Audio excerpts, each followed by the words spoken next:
Good morning, internet friends. It is Saturday, May 30th, 2026. I'm Adam Green. This is No More News. Amalek is here. Gonna get into some of the latest fallen angel, Nephilim, giant, Bible, fantasy, hysteria that we're being inundated with. Gonna get into the latest drops from Tucker Carlson, doing a whole podcast with this father here, all about fallen angels and demons. And then a few minutes later, Alex Jones posts Jay Dyer talking about demons and fallen angels and Book of Enoch and Nephilim and all of this stuff. And I was watching videos last night. Mel Gibson's new Passion of the Christ movie, The Resurrection of the Christ, that comes out, 2 of them next year. It's all about the Book of Enoch, the Ethiopian Bible. It's all about, he has it from the fallen angels to the last apostle. We're going to get into those clips. We have Bible, end times, alien disclosure, hysteria. We're going to get into once again. Thanks for being here, Amalek.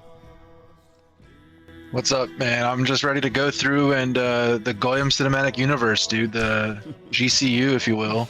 Learn all about the giants and the Nephilim and how they're affecting our politics. I'm just really excited for it.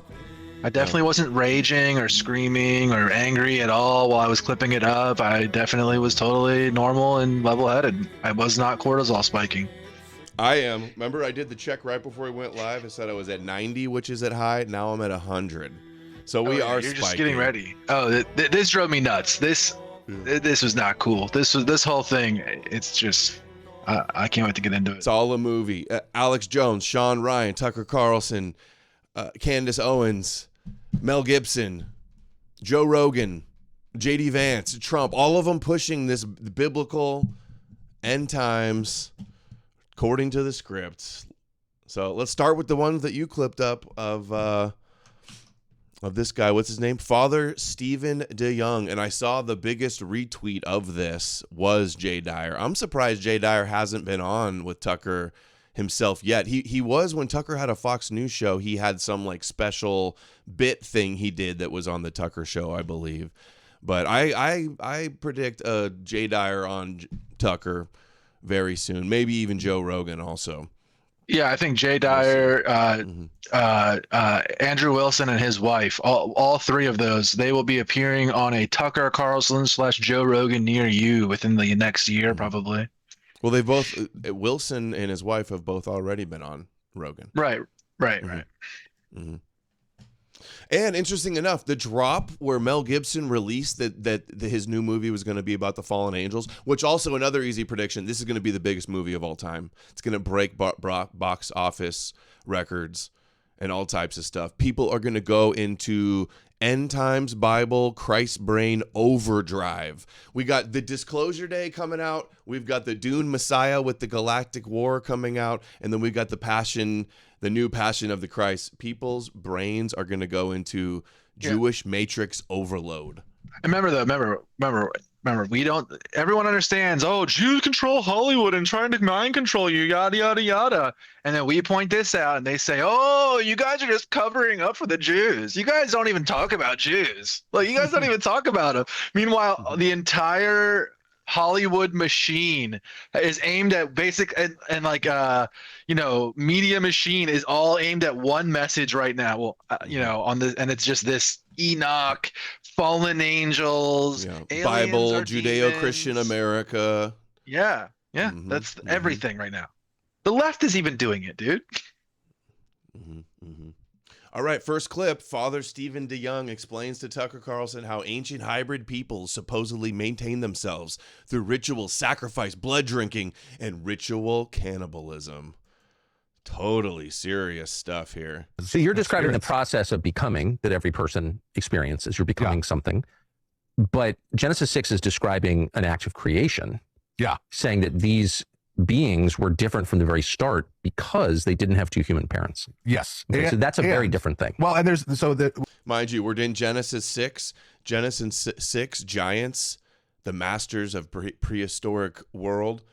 Steve Quayle, who used to always be on InfoWars all the time, total crank, has a book on that I just saw we also have to understand what it means to. And there's this guy, the Genesis 6 conspiracy named Gary Wayne. We'll show you some of his videos too. He's very popular promoting this whole many of these Christ grifters are promoting this Enoch thing is all real. Merkava, mysticism, ascension, Jewish demonology, total ops going on here, scaring everybody in the Abrahamic plantation to go to Jesus as the solution.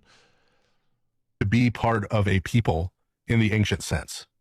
We have concepts like ethnicity and DNA and these kind of things. Of course, they had no idea right, about those concepts. So being part of a people was about two things: participating in their initiation rituals, yes, and then participating in the ongoing ritual life of the community. So biblically, you look at ancient Israel, what made you an Israelite is if you were male, you were circumcised. If you were female, you were either the daughter or the wife of a circumcised male, and you ate the Passover, right? You participated in the festal sort of year. Within Christianity, right, you're baptized, initiation, right? And then you participate in the Eucharist and the ongoing sacramental life of the church. So the same was true on this other side, right? So what we've been talking about is essentially the initiation ritual, right? The beginning, right? And then there was an ongoing ritual life. Dude, this is just like, looks like a Dungeons and Dragons dude, just like LARPing that Jewish Dungeons and Dragons is real. That's what he looks like to me. This fat chud, Jack Black looking. Well, I mean, the argument he's making is that basically, like, in the same way, because Jews are real, essentially, like, and in the way that ancient human groups essentially like incorporated people into their group and defined their group, that same thing is being done with demons and hybrids. Do you understand that? That's the argument he's making, just to be very clear. So he's saying that these things are real in the same way Jews are real or any other ancient group was real. That hybrid demons are real. And according to the Book of Wisdom or the Wisdom of Solomon, that depending on where you land, right, Christianity may or may not be part of your Old Testament, makes this explicit. Other texts outside of the scripture. I have a section in my book about Wisdom of Solomon. There's a pre-Jesus, proto-Jesus story in there that definitely was incorporated and influenced early Christianity. Was it that the ongoing ritual life of these that whole section that you and I sent back and forth, that's like stanza or whatever you would call chapter it. 2 and 5, chapter 2, yeah. It's so obvious that is what they built Christianity out of. Mm-hmm. People involved human sacrifice, and human sacrifice involved cannibalism. Yes.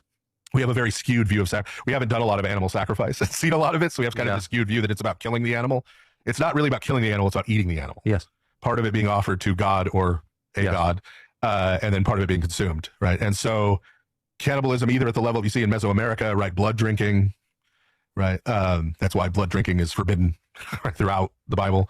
And so blood drinking's prohibited throughout the Bible, and then yet what do? Drink Jesus's blood every Sunday? Oh. Is that a little weird? It is weird, and it's also crazy that they don't realize it. But yeah. I want to say something too about this guy. I don't know if I got any clips of him doing this, but I watched the whole thing, and he consistently like cites Hebrew words and Hebrew arguments. He's definitely like well read on Hebrew, and he's studying stuff directly out of Judaism. Like he's not farting around with that. You know what I mean? Like he knows what he's talking about with that kind of thing. He's definitely studied it from like the Jewish perspective, I would say, or like ancient Judaism. Mm-hmm, mm-hmm. Throughout the Bible, and so there was cannibalism involved in this human sacrifice, and so that was sort of renewed. You have this initiation, you have this beginning, and then there is this ongoing ritual participation. Yes, he's talking. You don't have these in any order, and that's fine. But he gets to talking about he talks about how that's still going on today. I think it is actually right here. Perfect. But as far as you. Right, there are a million reports from the 19th century in North America and the U.S. of people finding 9-foot-tall skeletons in some cave in Nevada, et cetera, et cetera, et cetera. They were all destroyed by the Smithsonian. Any of that true? Not as far as we could tell, not as far as we could verify. And some of those were proven. This is good. He did debunk that. That's nice. So I think a lot of that came out of there was very much in the anti-modernist movement right, what became evangelical Christianity, there's very much an idea that we need to scientifically prove that everything in the Bible is literally true. Yes. And that led to some of that grasping.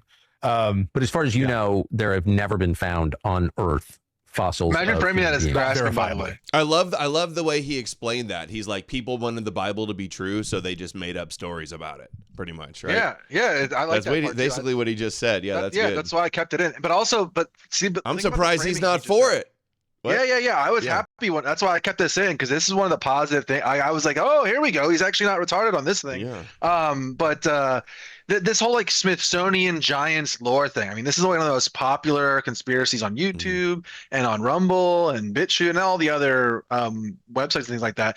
So it's kind of cool that he debunks it. But also notice how he frames that as they were grasping. They're grasping. No. They were scamming. They were lying. They were committing fraud. That's what they're doing when they do these stories. Okay. So it's always, even when they're doing a good job at like, calling this kind of thing fake, they're still like, they still have come at it from that perspective of like sweeping for, the overall Christianity or the overall reason that people are doing that.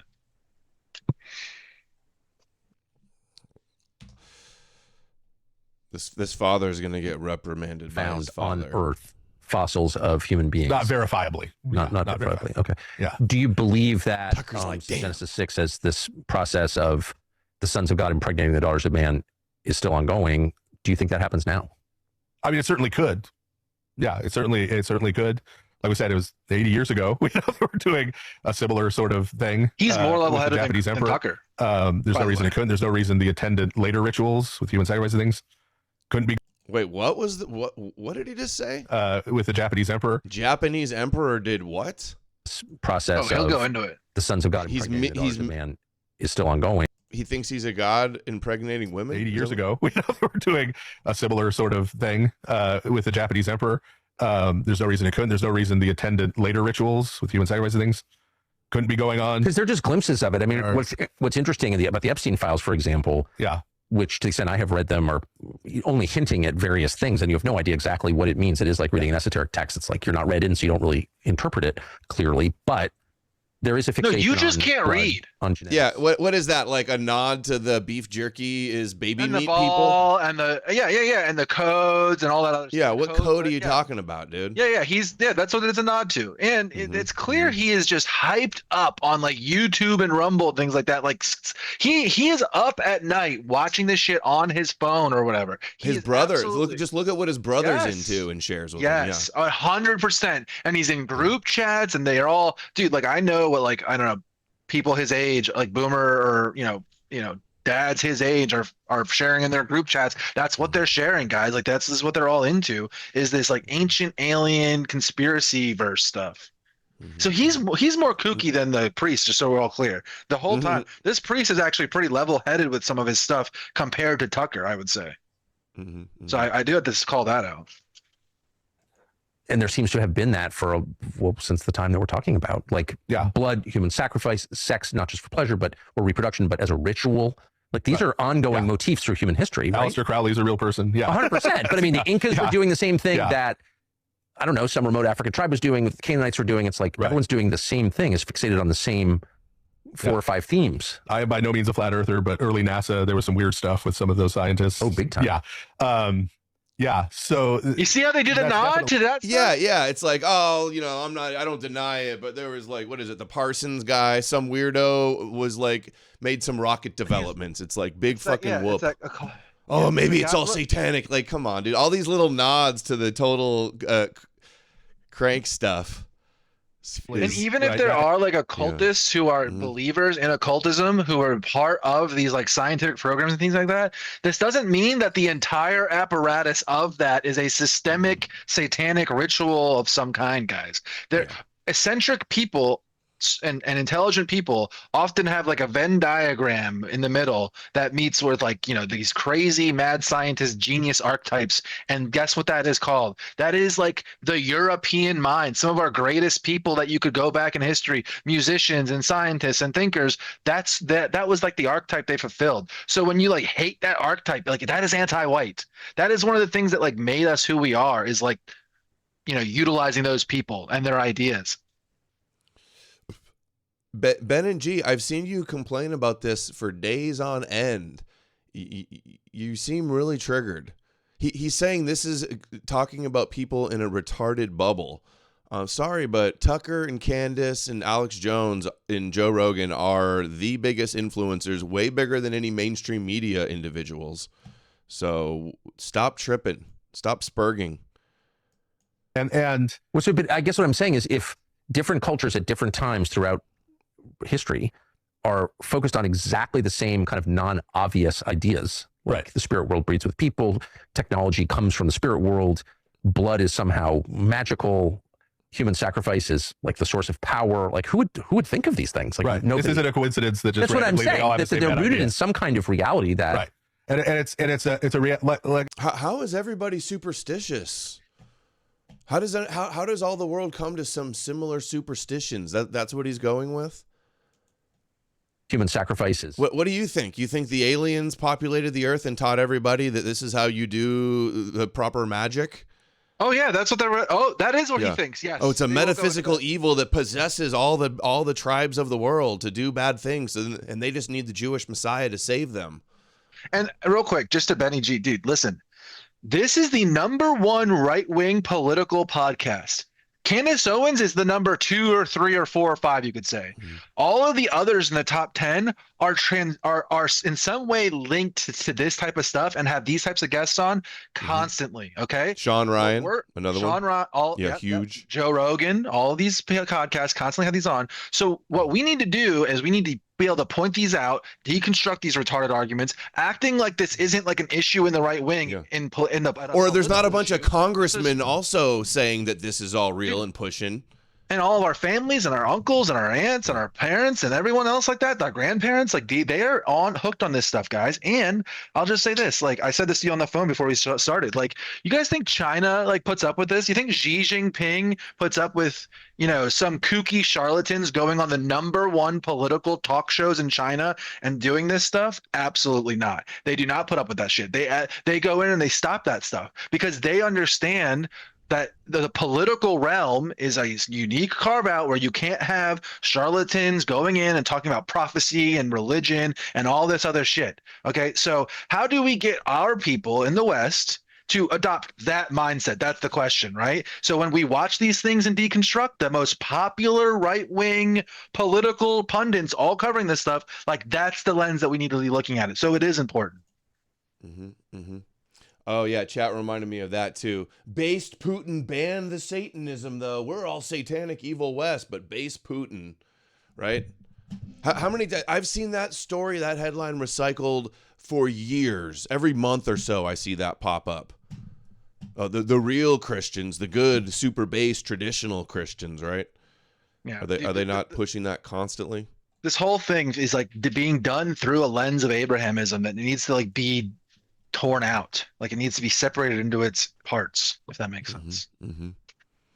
Like the source of power, like who would think of these things? Like this isn't a coincidence that just that's what I'm saying. That they're rooted in some kind of reality that and it's a like I said, that you're going to embody and participate in something, right, spiritually, and as Christianity. I love all the criticism too. Like Jesus isn't a human sacrifice, and then cannibalism.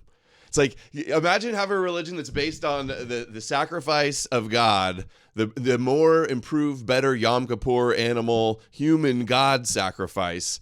And then you drink his blood and eat his body. And then this is what you complain about is all these supposed Satanists everywhere that are doing the same thing, but it's bad.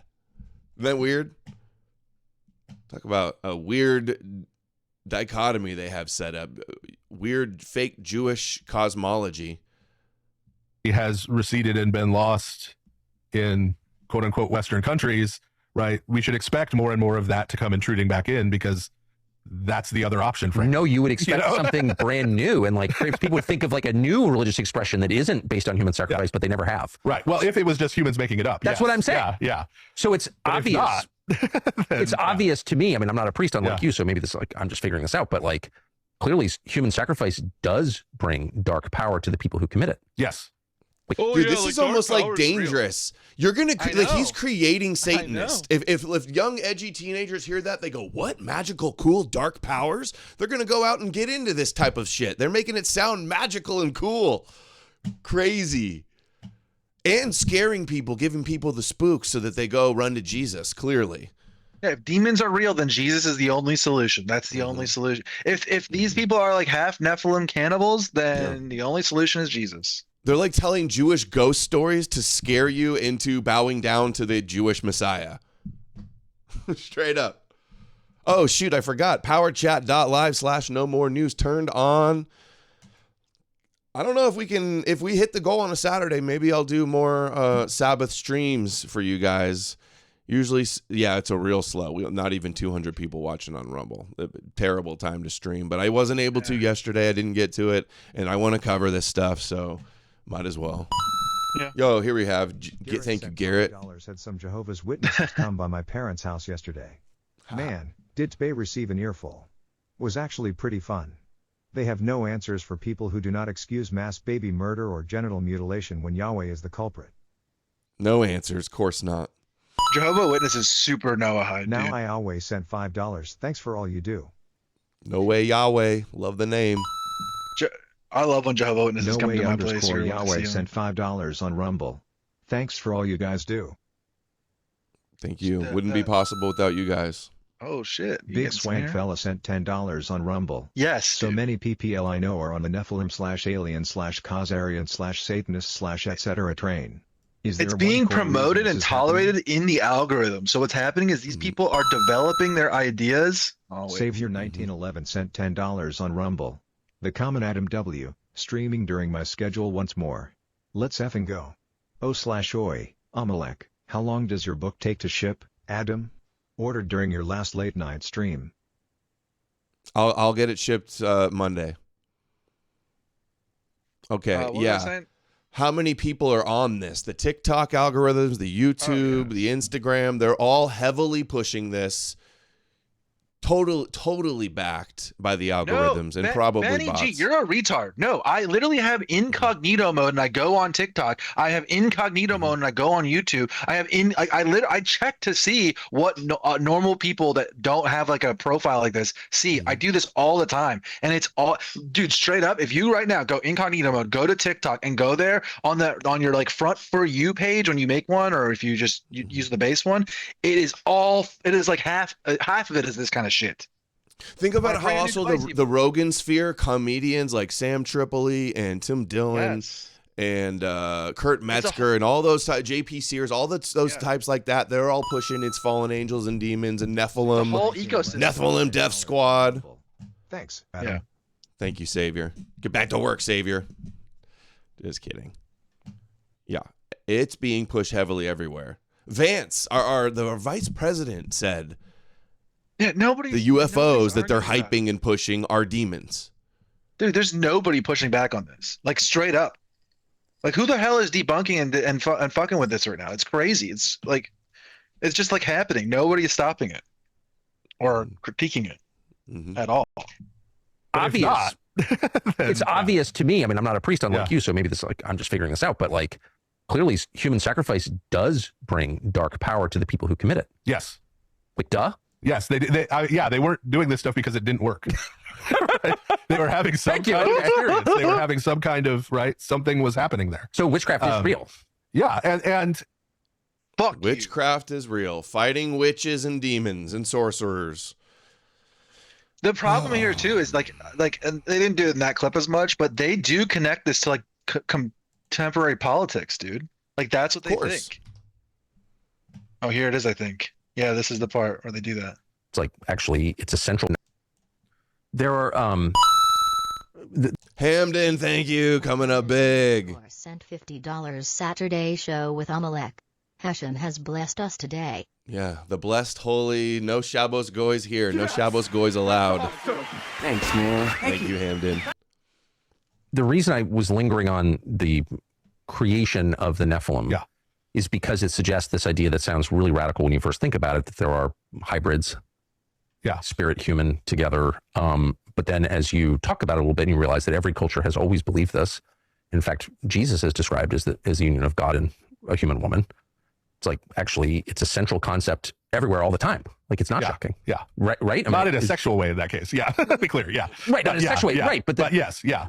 This baby is the product of God's spirit and a human woman. Right. And Christ is the express image of God. Right. He is the fullness of the image. Right. And the Greek myths tell different but related stories about people being. So why is it crazy? And I think people have, lived in the world for a while. Why is it crazy to someone have a feeling when you're talking to someone that this is not, that there's something else going on here, that this person's not, does this still happen? Yeah, I think. Now I always sent $5. Thanks for all you guys do.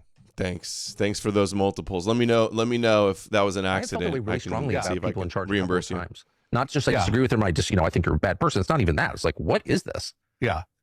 No, I have only kind of thankfully met a person like that once in my life. It was in a part of my pastoral training in a forensic psych ward. I met a person who had done, I won't describe what, because it's hideous and you won't be able to get it out of your head, but had done. Tucker just had on that exorcist too that Sean Ryan had on, that was saying that the Nordic gods are possessing people with demons and all this other crazy wacky shit.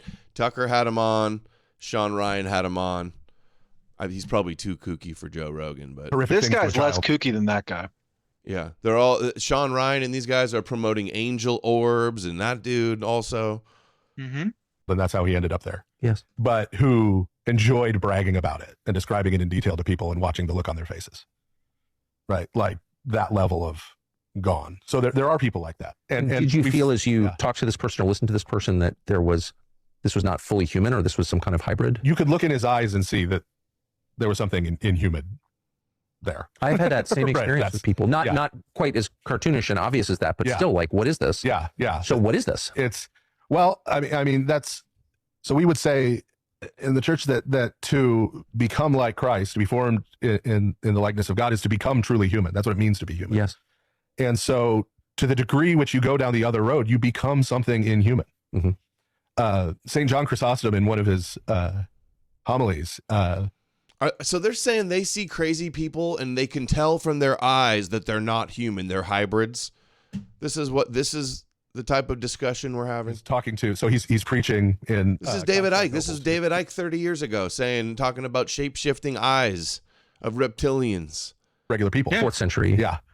Into the 4th, beginning of the 5th. Yeah. And he says to his people, he says, so you believe that if someone dies a violent death, they become a demon. Right. So we kind of had that cultural idea too, right? Somebody dies some kind of violent or horrible death. They come back as this vengeful ghost or whatever. Yeah, exactly. Right? Yeah, murder victims haunt the house where they were killed. Yeah. So they apparently had that kind of idea too. And he says, that's incorrect. He says it is people who live like demons who become demons. So in the same way that there is an actual transformation of humanity as we're formed in the likeness of God, there is an actual transformation of humanity into something else. Of course, and it's obvious. You become how you live, for sure. When you go down that other, it's an actual metaphysical. And you know what they kind of do? Anything that's not their version of Christianity in the world, they call it demonic. Anything that's not Jesus and their version of Christianity, they call antichrist and satanic and demonic, right? Hollywood, demonic. Anything else? Science, demonic. Even when it does. Evolution, demonic. Yeah. Like, have you ever seen them when they talk about the Passion? They're like, it was kind of also anti-Christian because it opened up in this like scene, and remember that it has like a quote in the beginning that they didn't like, and a lot. I don't remember what it is. So they like, even when it is pro-Christian, they complain. You know what I'm talking about, right? Yeah. In the beginning, when they complain about how they didn't like the Passion because of some beginning quote. It's just so stupid. Yeah, go ahead. Physical transformation of who you are. Even to the point where, so a big part of the understanding. I remember what I was going to say real quick. Dude, a lot of this is like just Greek, like ancient Greek psychology, if that makes sense. Somebody said it on my Twitter, and they're like just so right. They replied that Geldhelm was saying like how it surprises him how much these people are just like regurgitating what would have been like ancient psychological like analysis, essentially. Like this is how the ancient world viewed psychology, and then like they're just like regurgitating that, like this ancient pagan polytheistic worldview on like mental health, essentially, is what it is. And they're just regurgitating that and like putting a Christian layer of like fakeness to it, right? And they're trying to make it forced into this like Christian worldview, and this comes from paganism. This like weird worldview that he has here with like the sickness of the mind that he's talking about here, this idea that like demons from outside force are messing with people's minds, right? Like that idea came from ancient paganism, and it was in some ways it was like a metaphor for something that they didn't really understand, is how I would describe it. In the same way they said Zeus was the lightning, they also said the demons caused the mental illness kind of idea, right? Like this, so that is what he's describing. He's using this ancient polytheistic paganism to describe this, but he's turning it into Jesus, Christ brain stuff, and trying to pretend like it's real. And I don't think that that's how the pagans, I don't think that's how the ancient polytheists saw it. I think that they did understand that they were working within like a metaphorical or metaphysical framework in this way. Some of them did, at least. Going on with the Nephilim before the flood is that a lot of the demonic spirits that are talked about later in scripture and after the flood are understood to be the spirits of those Nephilim, of those dead Nephilim. This is explicit in like the Book of Jubilees, which is a Jewish text from the period in between the Old and New Testaments, but a very important one.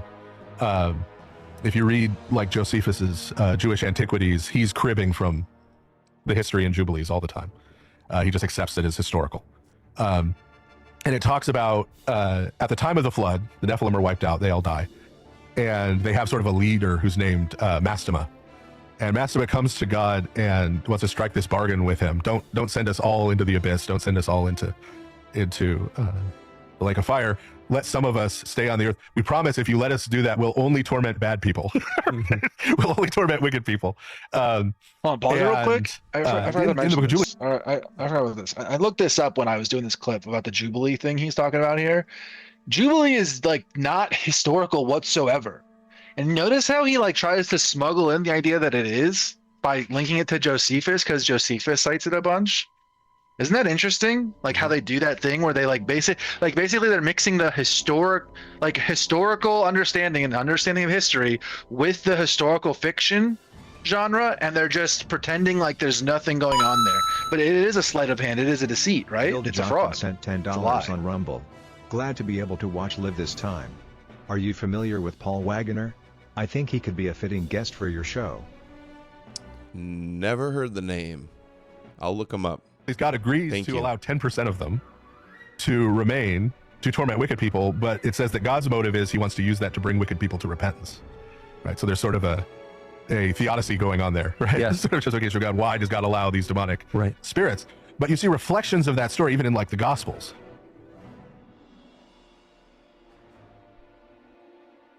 Looks like there's something like a mosquito in my room. Just landed on me. It's gonna make me trip out. I've been seeing a lot of stuff about Bill Gates mosquitoes and ticks recently. Yeah, I had a buddy sending me stories about that yesterday. Yeah. Oh, there it is. Very cool. Oh, I just missed it. These people are like doing like supervillain shit and bragging about it. It's kind of crazy. I hate mosquitoes. I get so bit up by mosquitoes, like my lower leg and feet. They love me. I get wrecked. Oh, that's what happens to me. If I just like go outside for a little bit, dude, that's how they love me. Mosquitoes have always loved. It's fucking. I hate it. Hold on. Is this the clip? Hold on. Which one is this? Let's just scroll real quick.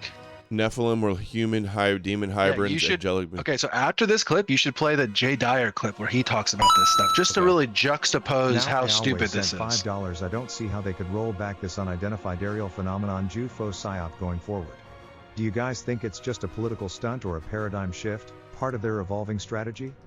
Dude, look at what they did. The White House posted this. They walk among us. Like, talk about the Trump and then the mainstream alternative media world are like in lockstep, foisting this on us.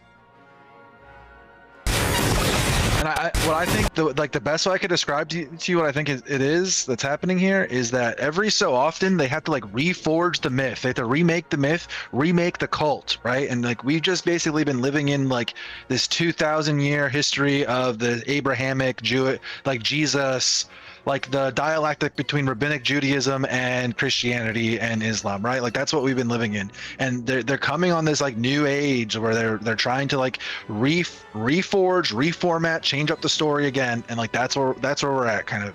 And this time it's gonna involve like basically whenever you redo a myth, you have to like use symbols and you have to use context and a vocabulary, you could even call it, from like pop culture, right? So what they've done is they've seeded this aliens idea and seeded this aliens are demons idea and all this stuff into the pop culture, and now they're taking that and they're like basically farming it now. This has been something that they've been doing since, I mean, at least the 60s, right? This is so funny though. The alien bringing the Mexican in. It is funny. Hopping the border. It is funny. So yeah, that's how I would describe what's going on. It's like they're trying to like, you have to like update the software, right? And sometimes after you do a bunch of updates, you have a ton of junk and it's a whole mess. So eventually you're gonna have to do like the software 2.0 update, and that's kind of what they're trying to do with aliens. Fighting against the forced schizomaxing that shields the Torah. You guys are planting real seeds in a lot of us so we can all debunk these coping Christians. Oh yeah, oh yeah. We need to crush this type of magical thinking. This magical Bible brain thinking needs to be crushed. Our future depends on it. It's that serious. Look at this. Again, am I not always kvetching about this huge Enoch psyop, fallen angels, Jesus is the solution, that Tucker's been doing it. Every day I've been doing this, and then boom, Orthodox Christian on to do a whole podcast on giants and Nephilim and fallen angels and this shit.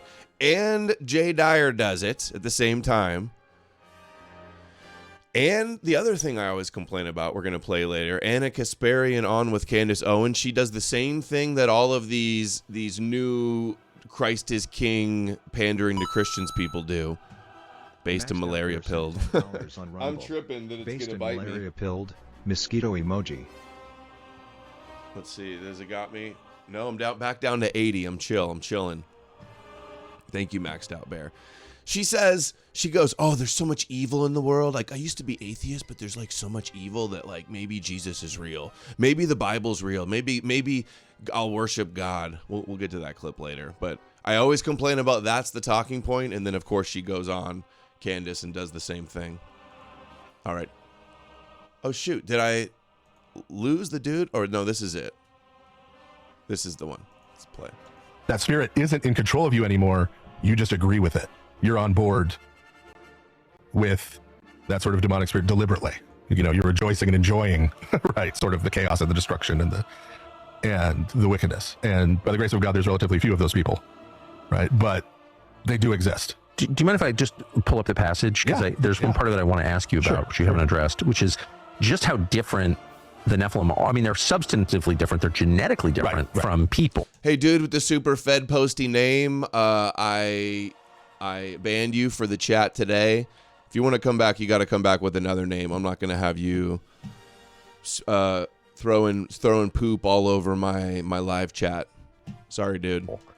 And I think this is the most evocative, the most interesting, the weirdest. I think this is NIV, whatever. It's a version of the Old Testament. When human beings began to increase in number in the earth and daughters were born to them, the sons of God saw that the daughters of humans were beautiful, and they married any of them they chose. Then the Lord said, my spirit will not contend with humans forever, for they are mortal, and their days will be 120 years. The Nephilim were on the earth in these days, and also afterward, and the sons of God went to the daughters of humans and had children with them. They were the heroes of old, men of renown. Yeah. So that's describing mating between spiritual entities, sons of God, whatever that means. Yeah. We're so Enoch maxing. We couldn't Enoch max any harder right now. And human women. Yes. Really the rape of them, whoever they choose suggests rape. Right. Yeah. So what is that? Yeah. So it's just some story some Jews made up with, trying to come up with lore on how they got there, trying to figure out how we're here. That's what it is. I love how it's like old is real. Oh, it's old, so it must be real or something. Like, yeah, people were ancient, superstitious, ignorant, and made up crazy stories. Simple as that. Yeah, and they are going to link the Nephilim to the ancient alien giant Nordic giants, and it's going to turn into some huge Noahide cult that thinks that tall white people are hybrid enemies of humanity. That's where it's going to go. Sons of God is used, for example, in Job. This is referring to Vilda Jockton sent $5 on Rumble. What's wrong with Nordic aliens? Sounds pretty base to me. Sweden emoji. I mean, it was real in your head. What's wrong with Nordic aliens? That would be cool. I wish. Maybe. Group of, and what we would call angelic beings. Yes. So the ancient texts, including ancient Jewish texts, will use small g gods to refer to them, but that makes us really uncomfortable. Yes. Right? Yes. The modern world is as monotheists. Angelic beings works a little bit right yeah. for people. But even that, we think of angels and we think, kind of effeminate guy with wings, right? And that's Tina not just laughs that really off and acknowledges that. What a fuck. All I missed it. Sorry, I missed it. Just like tens or 15 uncomfortable. Million. Yes. Right? Yes. The modern world as monotheists. Angelic beings works a little bit right yeah. for people. But he acknowledges that like we the think Bible of angels says and we gods, think, and how they kind prefer to view him as angelic beings. Effeminate guy with wings, right? And that's not really what angels are. Angelic beings are sort of vast cosmic intelligences. Yes. And so we have to sort of think about that a little differently, like what a spirit is. But yes, this is talking about them having intimate relations, right, with human women, and that is involved in the production of these people, right, of the giants who we were talking about, right, and their sort of reproduction, right, on the earth. And okay, so that's a different genetic profile. They're not fully human. Right. And so this is now we're getting freaky. Yeah, this is also an inversion, right? the dude, from the pagan perspective, they would say these people are part divine. Right. Yeah. So the Epic of Gilgamesh is 2/3. Real Vision sent $10 on Rumble. This is all for them to round up us with blue eyes and blonde hair. Yeah, they're gonna start calling us alien demons. Divine and 1/3 human. Right, according to the Epic of Gilgamesh. And there's a text called the Book of the Giants that we found among the Dead Sea Scrolls. That's not part of the Bible, but it includes a list of the giants, a list of the Nephilim, and Gilgamesh is one of the names that's listed there. So this was a very deliberate, right? This isn't just incidental. And this was in Qumran. Yeah. And so this is, a millennium later, but they still have Gilgamesh in mind as one of the... So this is right at the turn of the last millennium. Yeah. Around the time of Jesus. Yeah. Hey, maybe the Jews that wrote the Book of Enoch, which is pseudepigrapha and way later than it's purported to be written, by the way, only like 200 something BC is what it's actually dated to. When it purports to be like 1,000 years, what is Enoch? Like the father of Noah, grandfather of Noah or something? So like thousands of years before? Yeah, it was most likely written somewhere between like 195 as the earliest, and the 195 to like 265, somewhere in there is what I would say. Mm-hmm.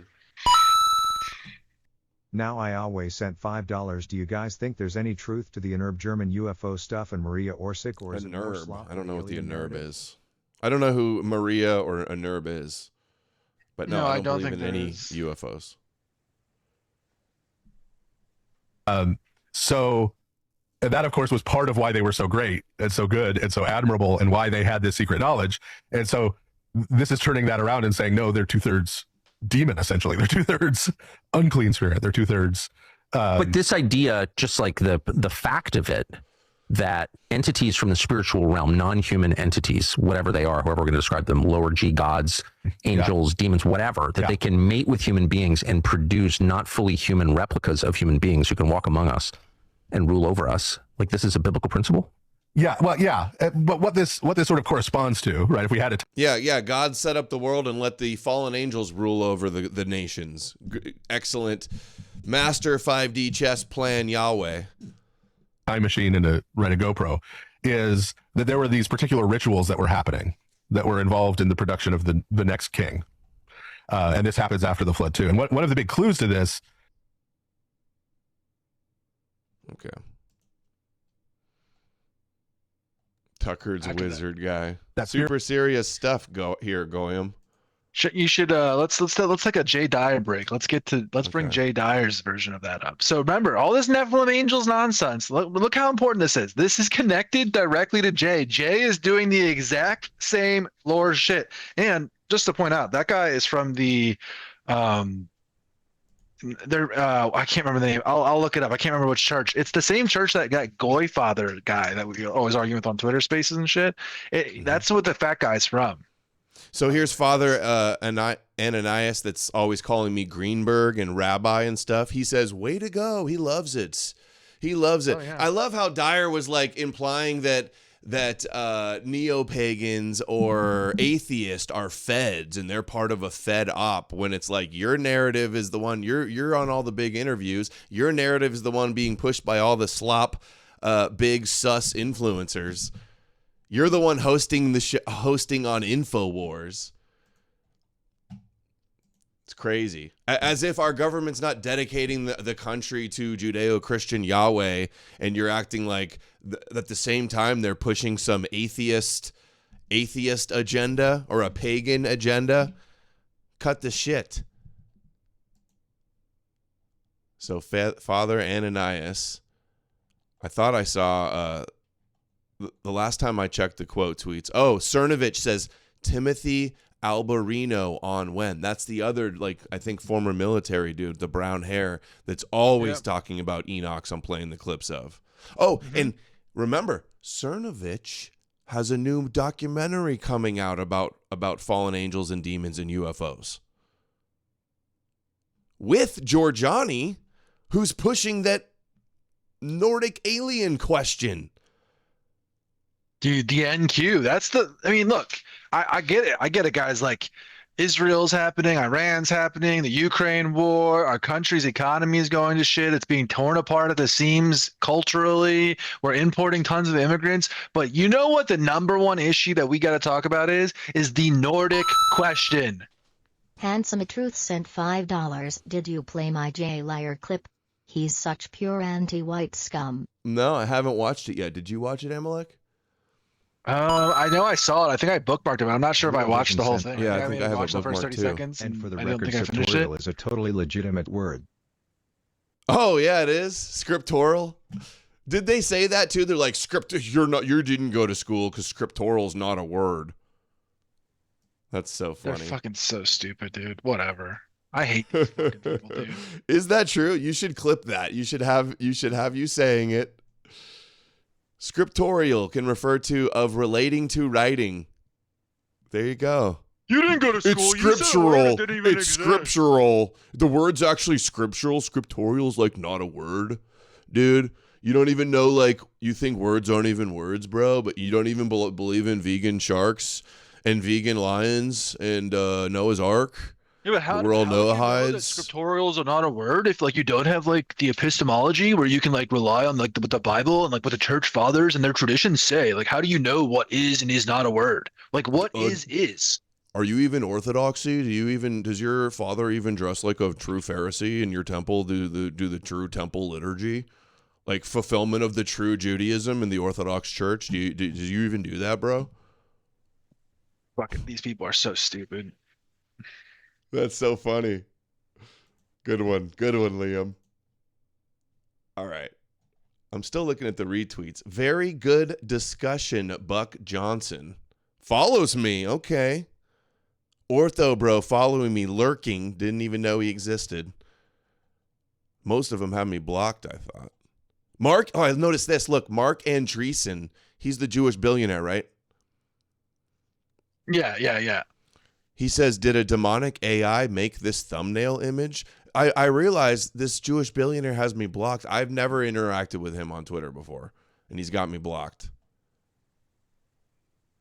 Jewish billionaire, 3.2 million followers. Either he uploaded a block list or he just saw something from me and blocked me, but, like, this is so common.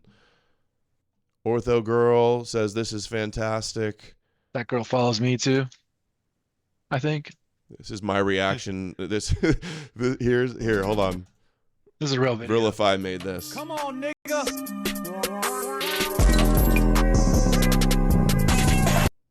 Come Come on, nigga. I think to get into the fallen angels, you need some big microphone bong loads out of the mic bong. That makes sense. That checks out. Yeah. Nephilim were people.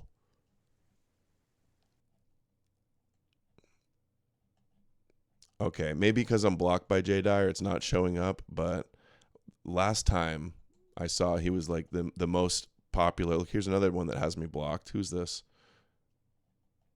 His beloved sleep. These Christians just mass block me, even if I never even have an interaction. Is Japan still producing Nephilim? I don't know. Dawson says Tucker playing to the lowest common denominator. All right. So here's the Dyer one. It was literally like 5 hours later. Look at Brother Nathaniel seating. And you have this stupid asshole Dyer on again, Alex. This piece of garbage with his Hawaiian open shirt. Is he hoping to get some queers to stick something into his anal cavity? Oh, that's rare Brother Nathaniel W? Are we getting rare W's from Brother Nathaniel? Holy shit. He was not done. And why does asshole Dyer have a neon goose next to him? He wants some fags to goose him up in his arse. All right, dude. He's popping off. He's going crazy. Okay, so let's not watch the whole thing though. Let's watch the clip from shoot, where is it? This one. Important as the Gospels. You didn't clip this one, right? Just no, see through it all. Yeah, okay, cool. I asked him. I was like, I can't watch it anymore. This shit. Can you do this one? Mm-hmm. Mm-hmm. To get back to the Watchers and the angels, the Book of Enoch can have true traditions and true ideas within it, and thus it can be referenced in the Book of Jude, and it doesn't have to be within the biblical canon, right? Because there's a certain status or tier that being included within the canon carries with it. And even within the canon, we have a level of importance, right? The deuterocanonical texts, hence why they're called a secondary canon, they're not as important as the Gospels. Doesn't mean that they're wrong or that they're evil or false. It just means that they're not the highest of importance in a tier. And that's why in the liturgy, whether Catholic or Orthodox, the Gospels are always given a preeminent place even above the Pauline epistles. Doesn't mean Paul's teaching false. It just means that I love how he like tiers all of the different Jewish fan fictions, right? Yeah, closer to the Jewish sources is the better ones. Yeah, it's actually the opposite of what he's arguing, but yeah, I know it's so stupid. Yeah, Enoch was found in the Dead Sea Scrolls, by the way, too, amongst militant sectarian Jews. That is a more important text. So likewise, outside of the canonical tradition, there can be actual traditions, things like what's in the Book of Jude, what's in the Book of Enoch, cited in the Book of Jude, and it can still be true. And so it's entirely plausible to hold to the angel thesis. And if we have that thesis and we look at the Book of Daniel when it talks about the Watchers who have this certain role of being angelic beings that are instructed to kind of govern over certain nations and certain areas and whatnot, we have this story within Daniel of Gabriel having to interact with another angelic being, and there was a spiritual sort of warfare going on between the Prince of Persia, not an actual human being, but presumably an angelic entity or a fallen angelic entity that Gabriel had to interact with. And we see this, of course, throughout the Old Testament as well. There's many places where we're told that when the fall happened, many of the nations fell under the governance of some of these fallen angelic beings. Oh, how convenient in the Jewish mythology. All the gods of the nations are all the evil demons and the enemies that must be conquered by your God and your Messiah. Like that's the Marvel universe that we're living in, Jewish Marvel universe. Oh, all the gods of all the Goyim are all evil and need to be theologically conquered with the Messiah, right? That's the whole game plan. And this is what I'm talking about. We just get Jay to affirm what we're saying, guys. Mm-hmm. Like, we can just say, like, you don't have to exaggerate at all what Jay's saying. You just have to get him to to say it and admit it in another context, and it will make it clear to the audience and everybody else how retarded and crazy this is. Mm-hmm. Mm-hmm. Like, oh, so just to be clear, Jay, just to be clear, you think that the Old Testament is true when it says that the the angels, the fallen angels, and the gods of all of the non-Jewish people, that they're evil and need to be conquered? Yes, Jay? Yes, because he does believe that. He just said it very plainly. And we can very clearly show who fulfills that. Who who originally had that agenda? The Jews. So and what does Jesus do, Jay? Jesus fulfills destroying them, correct? Yes. Okay. So what we're saying when we say that Jesus was sent to destroy the nations, to destroy the Goyim, to conquer and theologically conquer the Goyim, that is what we're saying, Jay. We're just saying the exact same concept that you already agree with. Yeah. So when we're arguing with Jay, the goal is to just get him to repeat our arguments back to us. Because he agrees with it. He just thinks it's true. It's real. He's an idiot. But we don't need to go in throwing haymakers at Jay. Just let him tucker himself out with this nonsense. Here's another one. The nation of Israel, and then manifests in the New Testament as a fulfillment of all those promises, not just to be an earthly ruler or king, but to actually save humanity from himself and from his worship of the fallen angelic entities, the demons, the gods of the nations, which David says in the Psalms, the gods of the nations are devils, right? The Song of Moses says that the nations worship the devils, we worship the true God. But there was all these prophecies throughout all of the like you don't get any more Jewish of an agenda than that, by the way. As what sent $5 on Rumble. This paranoia about Nordic aliens can very easily turn into anti-white racism, especially among populations with low IQ, with notions of a race of demons and similar ideas. Not just that, but think about this. Think about all of the like borderline schizophrenic, mentally ill people in this country, and like even like homeless people and things like that. Like the what was her name? I'm so sorry.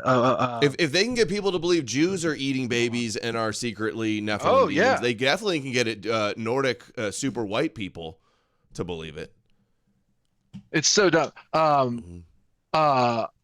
Irana Zarutska, the Ukrainian girl that was stabbed by like the crazy black guy in the subway. Like how much of that like type of mental illness? And then when you guys go into the inner cities and you see them like on the streets and things like that, like how many of the actually like borderline mentally ill people that wouldn't otherwise be like that are going to become literally like anti-white time bombs off of this lore?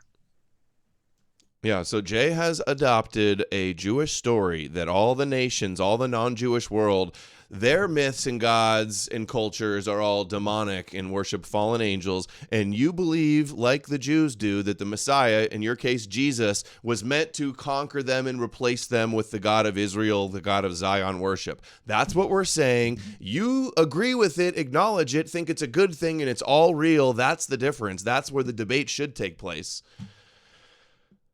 And it's doesn't get any more kosher than that. Oh, my Jewish Messiah, Moshiach, conquering the pagans. Beings. The white devil, right.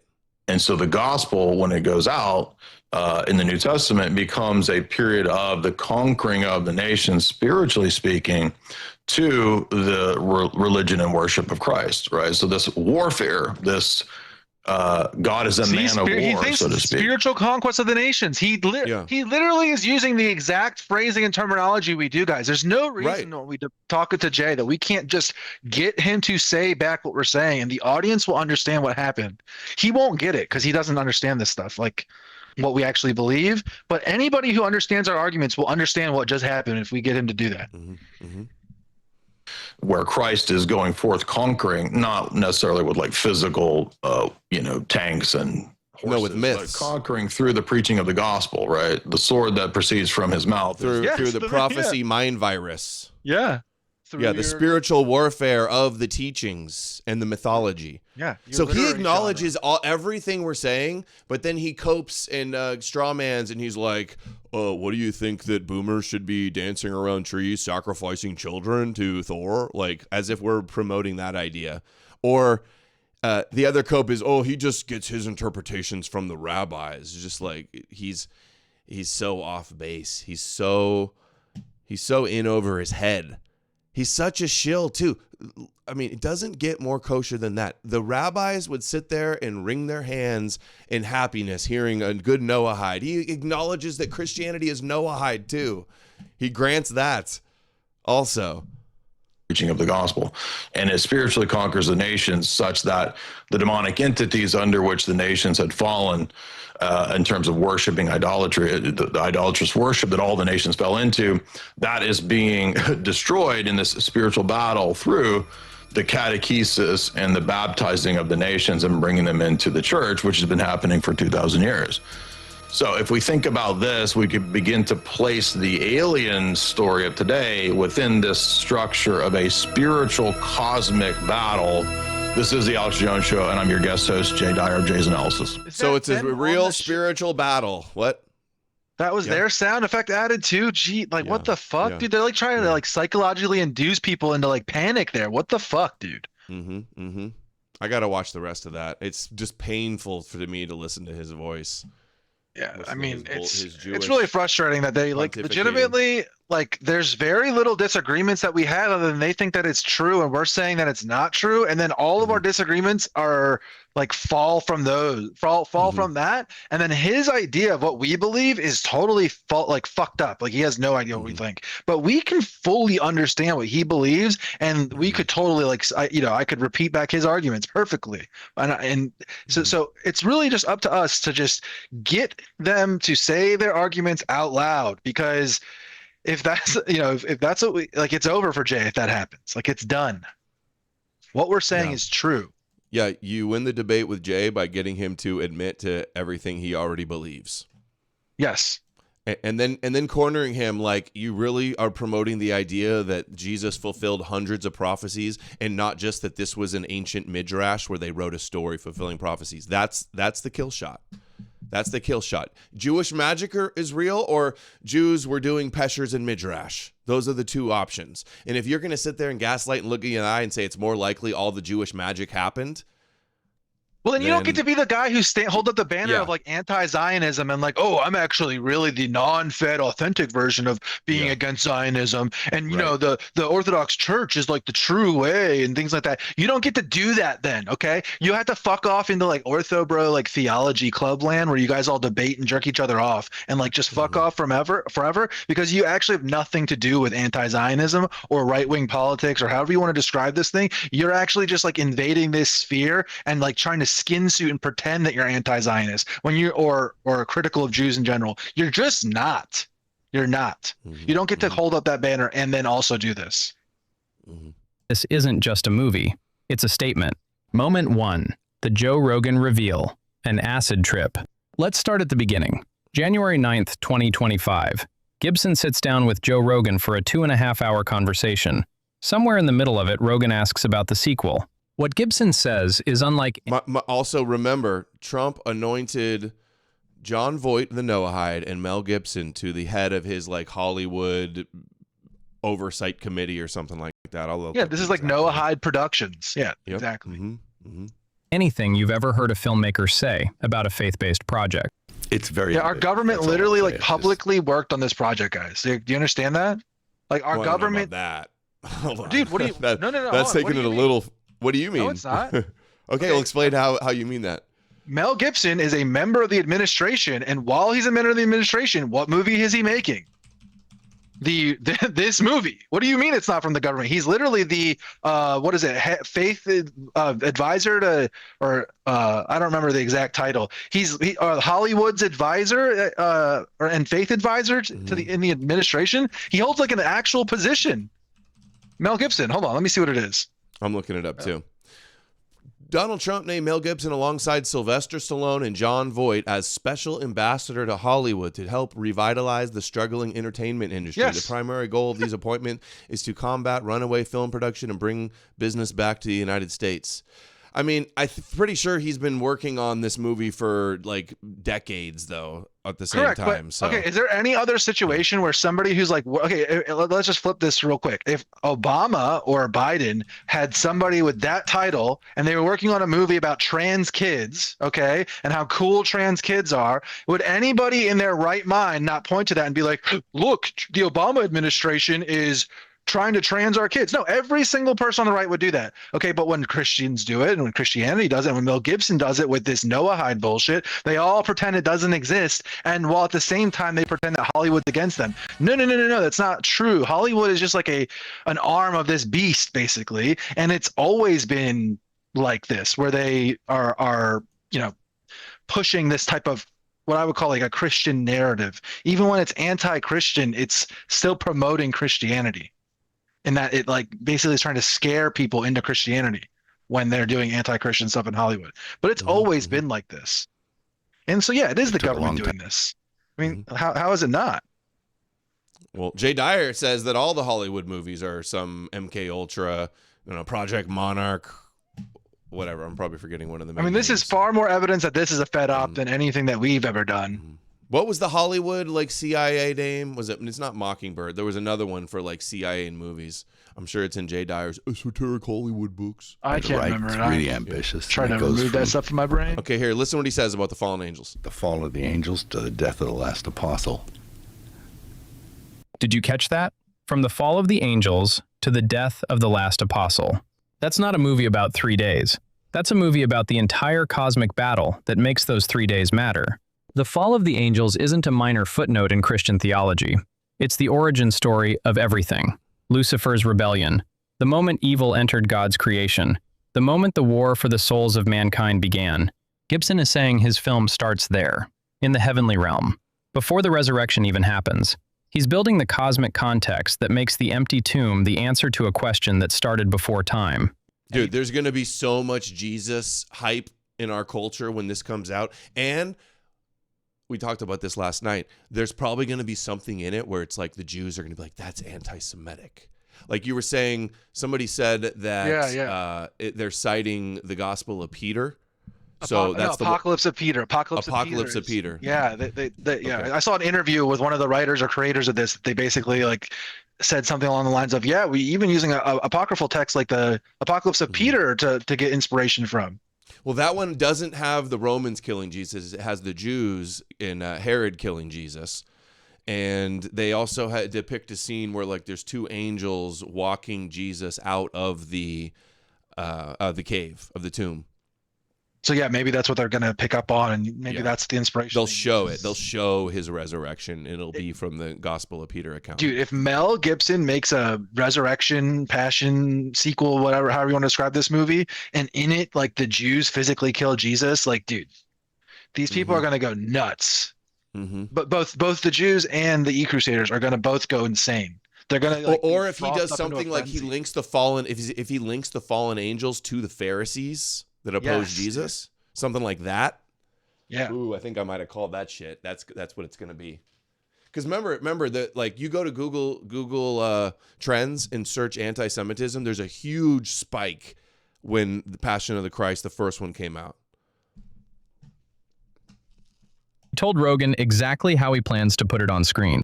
And now think about it, dude. It's crazy he breaks this on Rogan. Rogan's in this mainstream alternative media sphere with Jones and a la Matthew North type connections, right? Rogan, all this going down on Rogan with the Anna Paulina Luna, who I heard is sleeping with Elon Musk, by the way. Did you hear that? The Enoch pushing congresswoman, the swimsuit model. She's Ashley St. Clair, Elon's baby mama, says that she was sleeping at Elon's house too. And she's pushing the Enoch stuff super heavy.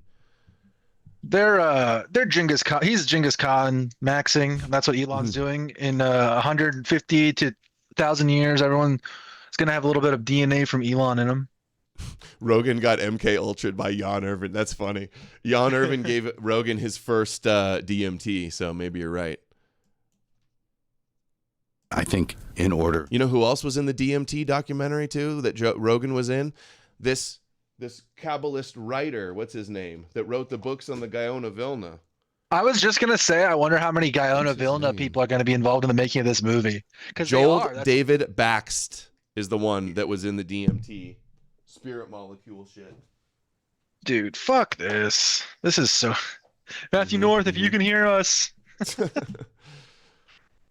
Man, to really what a tell the crazy story situation this is. They really are doing this, and nobody is talking about this really. Everyone's just kind of like, oh yeah, that's stupid or weird at most, right? That's like the most popular dissent against this stuff.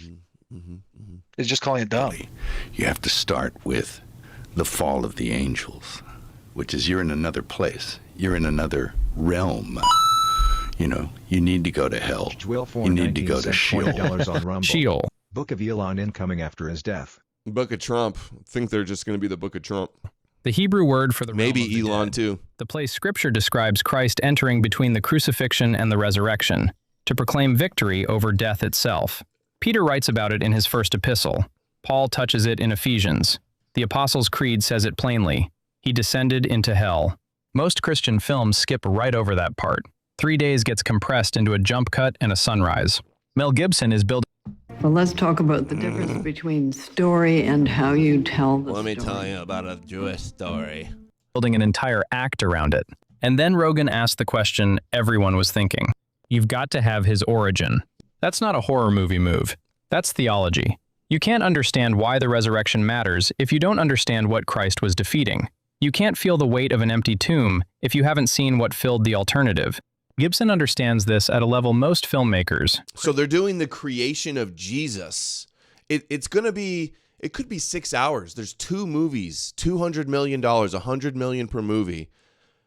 The first Passion was made with 20 or 40 million. I can't remember exactly, but made Gibson super rich. Studios didn't want to do it. People claim, I always thought like, oh, they didn't want to do it because they're all Jews. That's the kind of impression people give, right? Oh, none of the Jewish Hollywood wanted to have a movie about Jesus, although there's been tons of Hollywood movies about Jesus already throughout the decades. And then, but turns out just some studios rejected it because it was like no popular actors. It was going to be in Aramaic. It was rated R and extremely bloody and gory and stuff. That was It is the disturbing. reasons given. Have you you've seen it, right? It's disturbing. Yeah. I mean, it's the goal is to be disturbing. I should say.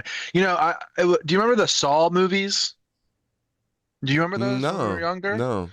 They're the movies where like they have the person like, oh, people do this with Laura Loomer all the time. They put her face on the Saw bad guy. It's like that weird clown face. If you just like Google Saw, maybe you'll remember. Dude, you just reminded me. There was the Jesus movie, The Last Temptation of Christ, that has a scene with Paul at the end of it where Jesus comes back that I meant to play and I forgot about.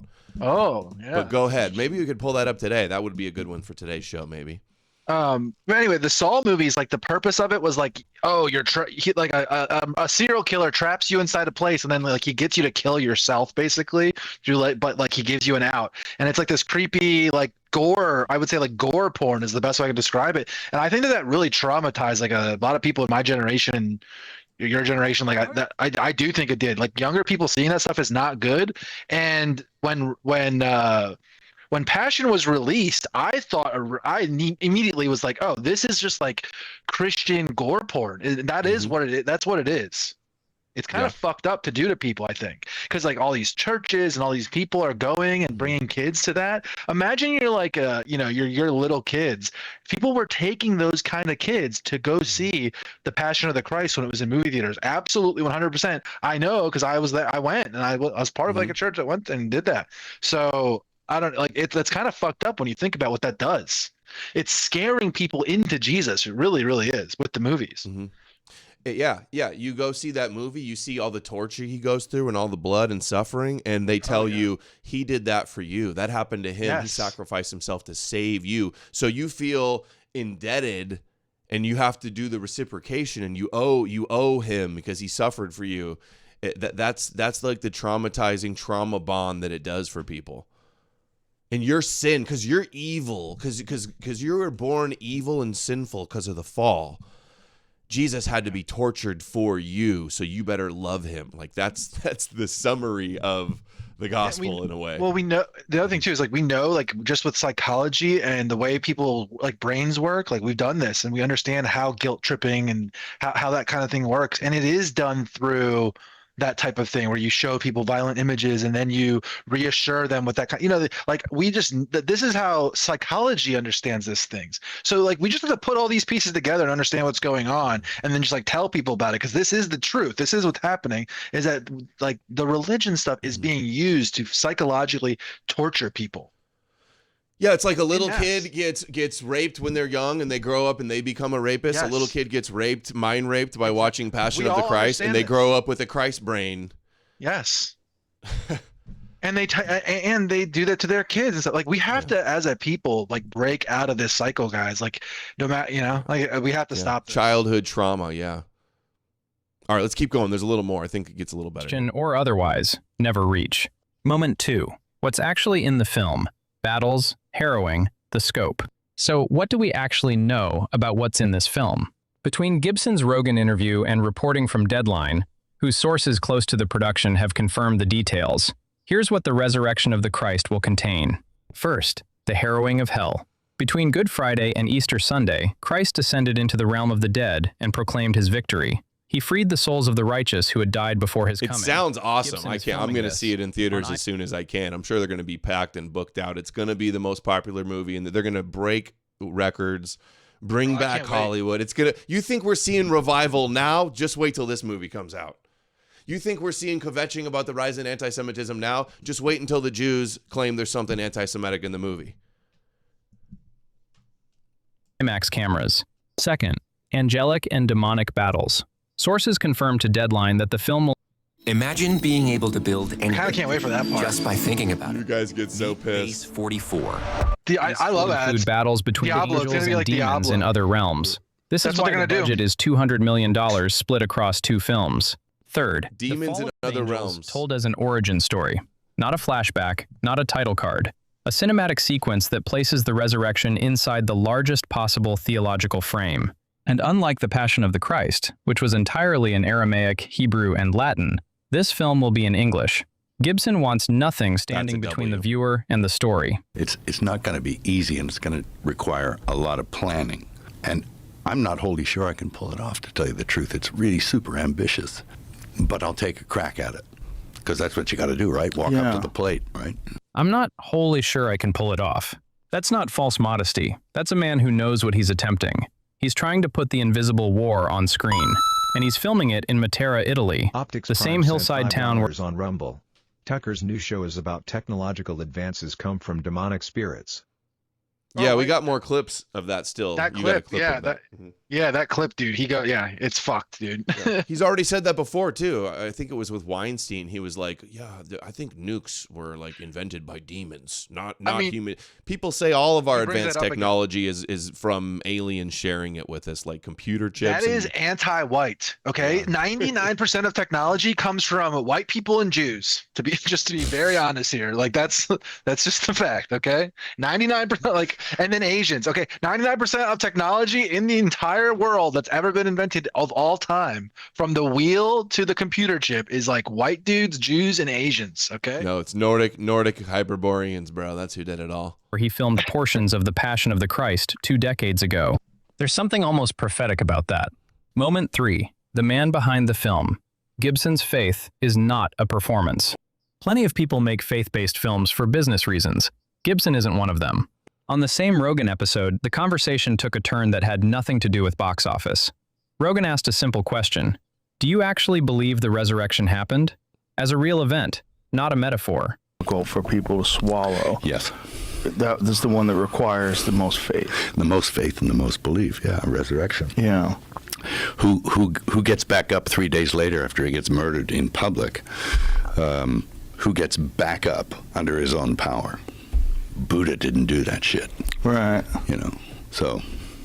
You believe that was... So if the Bible says he resurrected, that's the proof he's resurrected. That's good. A real event? Yeah, I do. Not, it's real because it says it's real.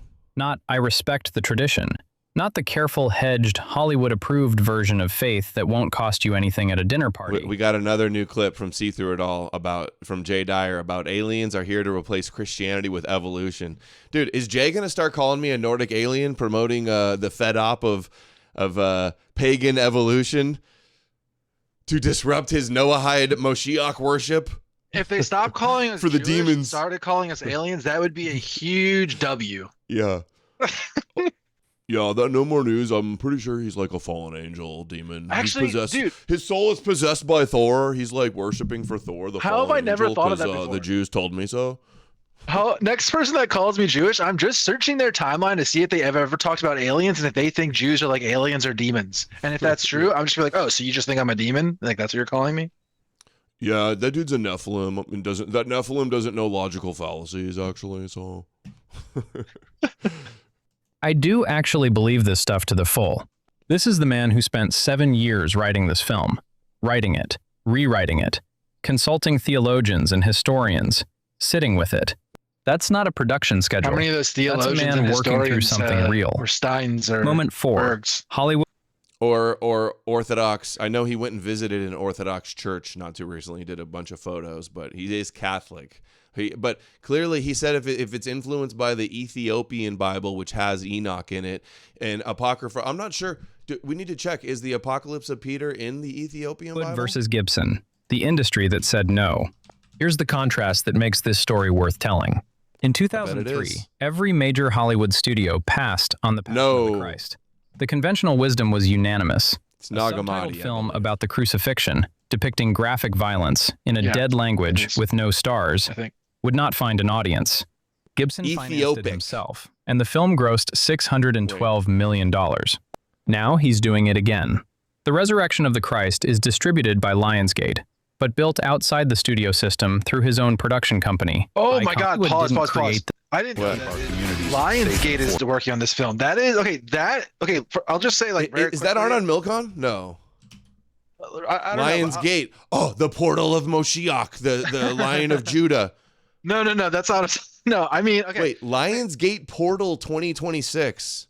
Well, Lionsgate is connected to the government. Wait a second. Hold on. It is like Lionsgate is like when I said like the government is making that. You guys got to look at. I can't. Dude, there's a Lionsgate portal that opens up in 2026. Oh, that's not what I was talking about.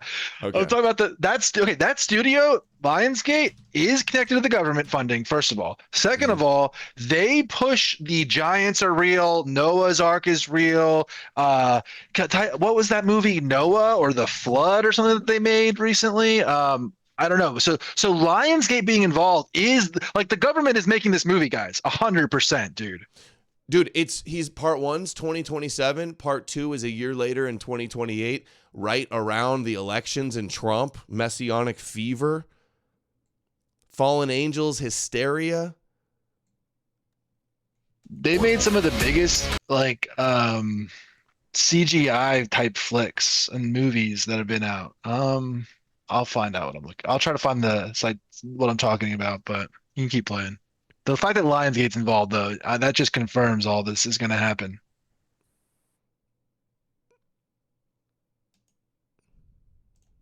This video reach people who need it. And tell me below, are you watching this as a believer? Yeah. A skeptic? They'll be like, oh, the establishment's Illuminati's trying to destroy Jesus. And then that could be the meme. You know, the Christian smug Wojak face, like, Hollywood's run by the Jews, and then it'll be like Lionsgate, Resurrection of the Christ, and it has the face with their mouth open, like they're all excited. Get on that. You know who will make that? Christians posting Cole. Or somewhere in between. I want to know. Moment 5. The theological stakes. Why this film? Why now? Why is this film coming in 2027? 23 years Hollywood after is satanic and hates Jesus. Part of the answer is practical. Oh, I was muted. It took 7 years to write a script. Made those Saw movies I was talking about earlier. I was just scrolling through like the movies they made, and they made those Saw movies, and then someone said in the chat too. But they made a bunch of what I would call like Christian propaganda movies, I guess you could say. I'm gonna say most popular Lionsgate films. Oh, they've made so many films. Yeah, I know. Felt was worthy of the subject. He wanted a framework that would make the resurrection make sense to someone who doesn't already believe it. But there's a bigger answer. We are living in a moment where the cultural conversation about faith is shifting. The Chosen has 280 million viewers. Russell Brand got baptized in the River Thames. Joe Rogan, one of the most listened to humans on the planet, spent 2 hours asking Mel Gibson about the resurrection, and shilling Jesus with Wes Huff and Andrew Wilson and pushing Book of Enoch stuff with almost every episode. Posted it for free. That's not coincidence. That's a pattern. And what Gibson's film is saying, theologically, is this. The resurrection isn't just the moment Jesus came back to life.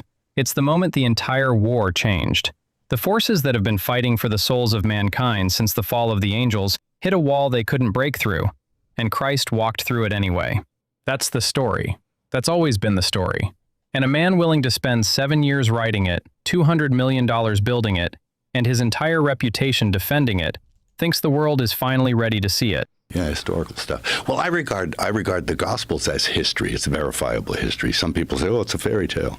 He never existed, but he did.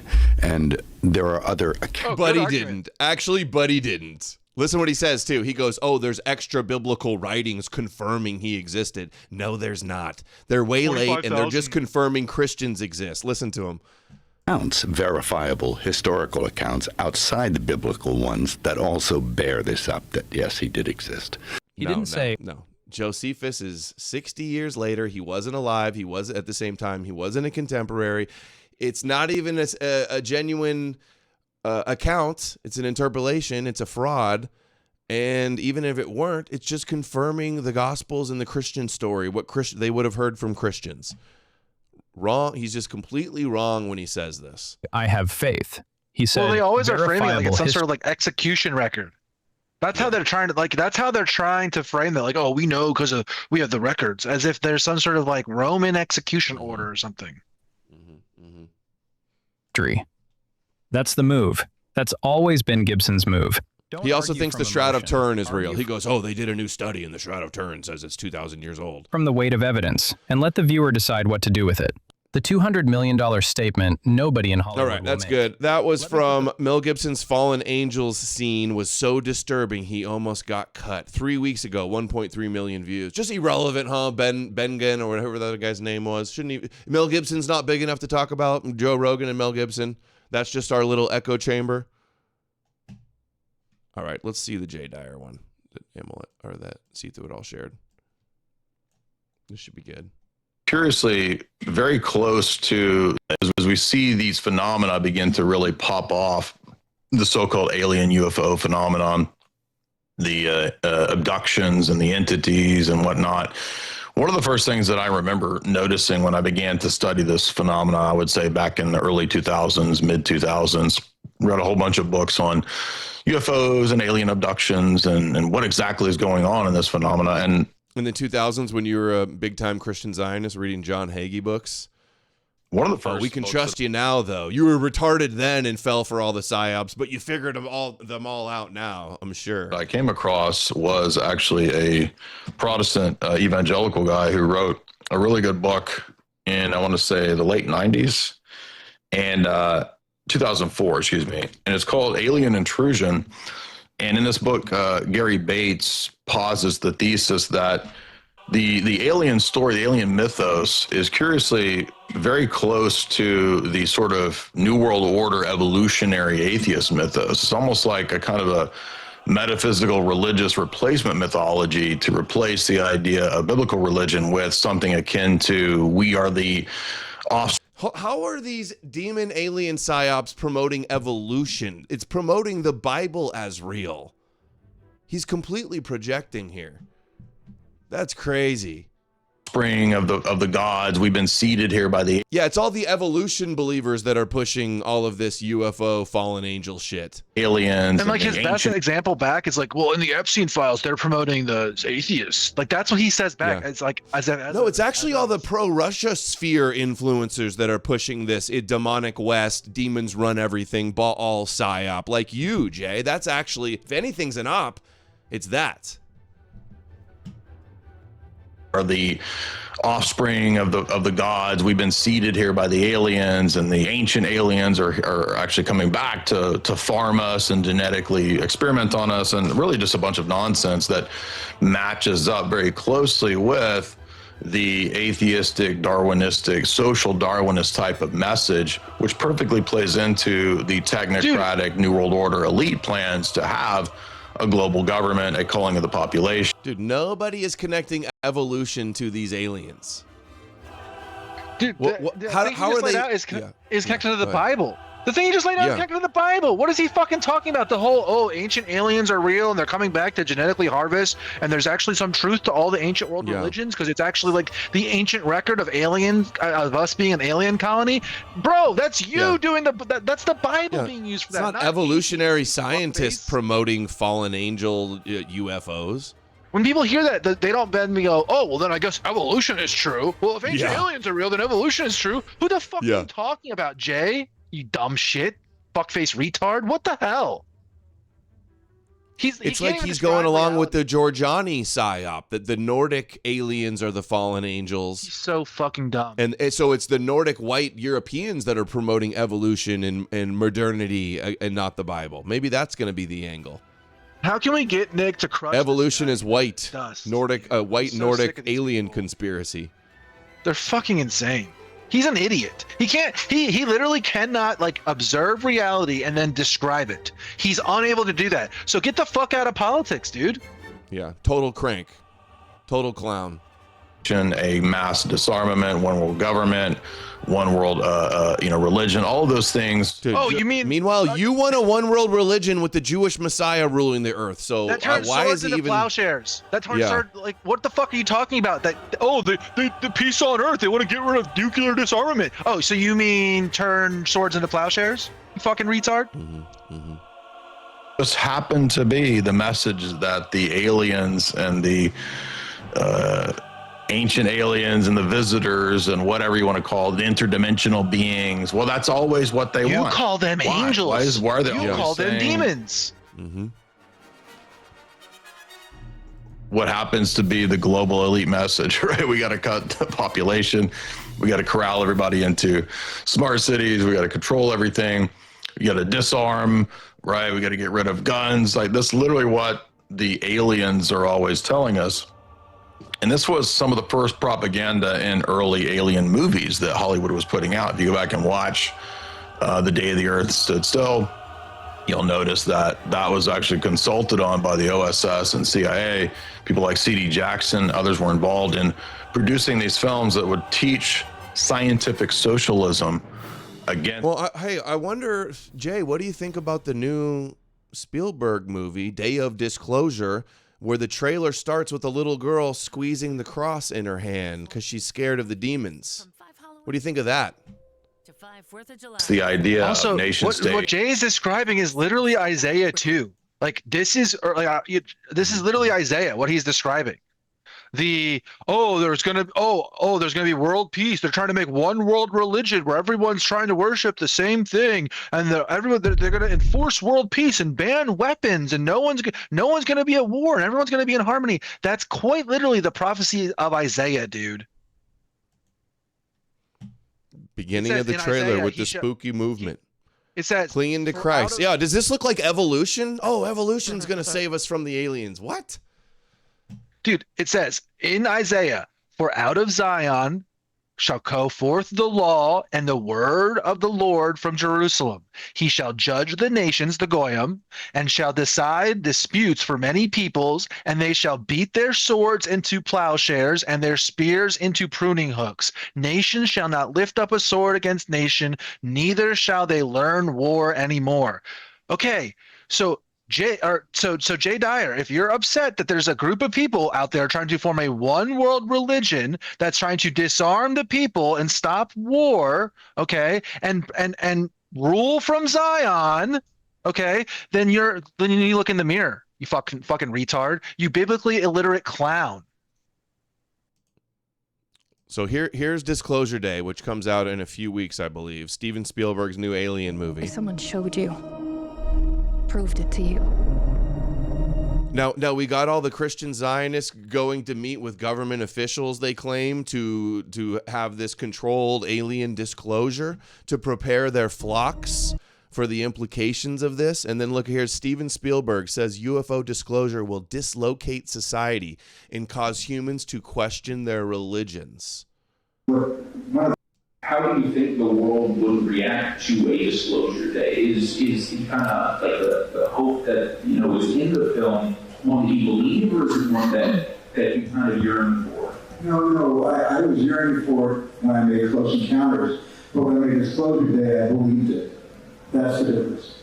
And also, you know, he believes it. One of the things that compelled me to sit down and write this story before collaborating with David Kepler with the screenplay. What started the whole thing was the idea that it's kind of like a proposition. If the unknown is known by a very few, but not everybody, the inequity of that is what first got me to sit down and start writing the story. But the consequences, whether it's unintended or not, the consequences of a real full disclosure is going to have to take into consideration the social dislocation, the essentially, you know, the trauma, and all the questions, theological questions that are going to come up. There's this, I'm not giving too much away, but there's a scene where Eve Hewson, who plays Jane, says, I was raised to believe in a supreme being, and now you're going to show us actual supreme beings?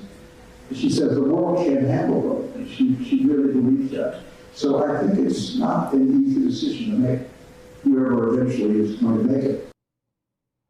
Yeah, I know, conspiracy truther. There's a clip of Spielberg's mom going to go meet with the Rebbe. And she goes, my son, Steven Spielberg in Hollywood. Also, people say to us all the time, like, oh, you think the authors were lying, and you don't think they actually believed it? They believed it as much as Spielberg believes what he just said. Whatever, just the fuck came out of his mouth, okay? Yeah. So, how does it make Christians question their faith if there's aliens, though? How is that scenario going to possibly play out?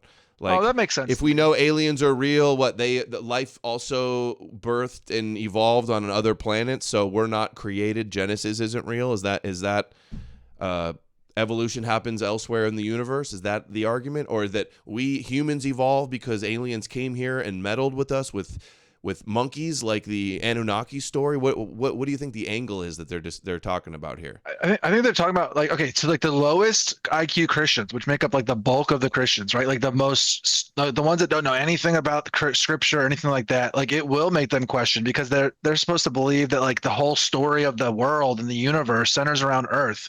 And if we just discover like another species that isn't made in the image of God, then that like throws the whole story out of whack, just if that makes sense. That's what I would say. So they have copes that are built in for this, I think, you know, the Anunnaki and the ancient aliens and the demonic entities and all this stuff is kind of like what I would say is their kind of like way that they're smoothing out those or like synthesizing like a way of fixing those like plot holes in those issues. But it does make sense to me how basically the lowest IQ Christians feel that way. But the high IQ ones, you're right, they're just going to be like, well, that doesn't change anything. But they're worried about like the run of the mill people. People will freak out. People, if they do this, they will have a freak out, I think. Latin America and stuff like that. Oh yeah. Yeah, religion will be in a form of crisis, but I think the crisis is just going to lead more people to, they're going to believe they're fallen angel demons and just believe in Jesus harder and think the Bible's end times is playing out. Not, they're all going to believe in evolution and become a scientific secular one world government. Like, that's not going to happen. Dyer's running some bullshit cover story like usual on Disinfo Wars. Seeing these films that would teach scientific socialism, bunch of Russian Duganist shills, the idea of nation states and having arms, right? So they had a disarmament message that only through a United Nations style socialist world government could we ever overcome warfare, which is preposterous because, I mean, socialism and Marxism are actually the sources of most of the 20th century's warfare. Atheism, Marxism, socialism dominate the destruction and the chaos of the 20th century, but somehow these are going to be the savior solution, models for how to overcome. Yeah, there's been no religious wars in the 20th century. Peace. No religious people. No religious nations in any wars. We see these phenomena. Okay, that's crazy. He's got another wild one too here. Where is it? No, that's different. Let's see this one. Human sacrifice is, I guess what I'm saying is if different cultures at different times throughout history are focused on exactly the same kind of non-obvious ideas. Like human sacrifice, Hanania says, Tucker brought on some obese holy man on his show where they agreed that technology must come from spirits. Human sacrifices must work and blood must be magic because different primitive cultures agree on this. You know, it's crazy too. These guys want to be like neckbeard atheist or fedora tipping or like, look at this guy. Look at the optics of this guy. If this was some pagan dude with a Thor's hammer on his neck, the Christians would be like, oh, fat pagan LARPer. But no, this guy, this chud can LARP as a spiritual Jew and nobody bats an eye. Here's a couple more of yours. Actually, here's the one where he talks about the technology. We'll do that one first. Spirit revealed to them this and that and the other. And thank you, No Way to Yahweh. If anything, Jews/Yahweh's drive to conquer the globe at any cost seems like something an alien race would do. Or is it just that nature is conquer or be conquered? It's not surprising that a religion hell-bent on conquering the nations has largely conquered the nations. And no, it doesn't have to be an alien species to want to, you know, dominate, theologically dominate. And like I said, the seventh one has the solar calendar. All of them have in the Sumerian kings list. Bam Margera's dad. Yeah, that's who it looks like. He's actually 25. He looks like the dude from the meme, the troll in the meme, where he's at the desk with the messy room. That's funny. And like I said, the seventh one has the solar calendar. All of them have in the Sumerian kings list have associated with them sort of the things that they discovered, but the discovery is always it was revealed to them by this spirit. Came and this divine spirit revealed to them this and that and the other. And it's technological things like metallurgy. It's ancient technological things like sorcery and divination. And it's things about the natural world like the solar calendar. But the ancients believe that we got the solar calendar from demons? From the realm.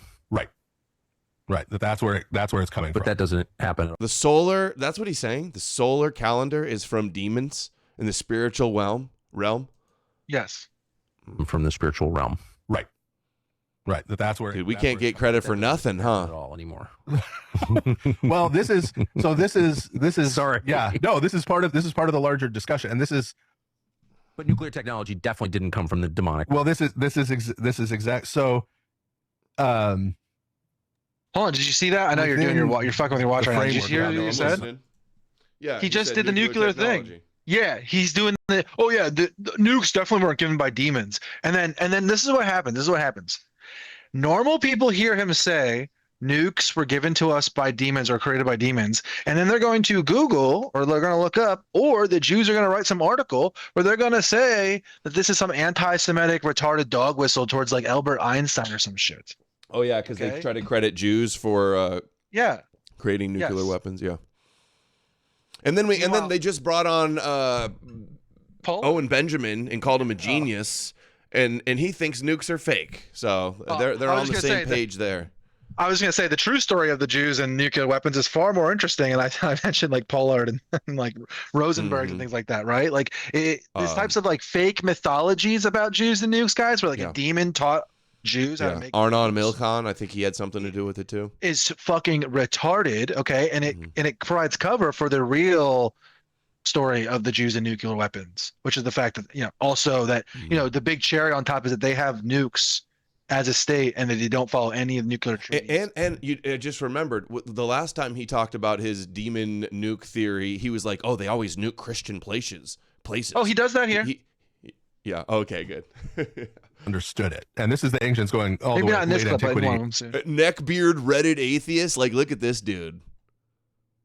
Talk about a neckbeard Reddit atheist. And this is frankly maintained in the Orthodox Church. So the mind, the Greek word that's usually translated mind is nous. It's transliterated N-O-U-S. And we're used to thinking of our mind as our brain.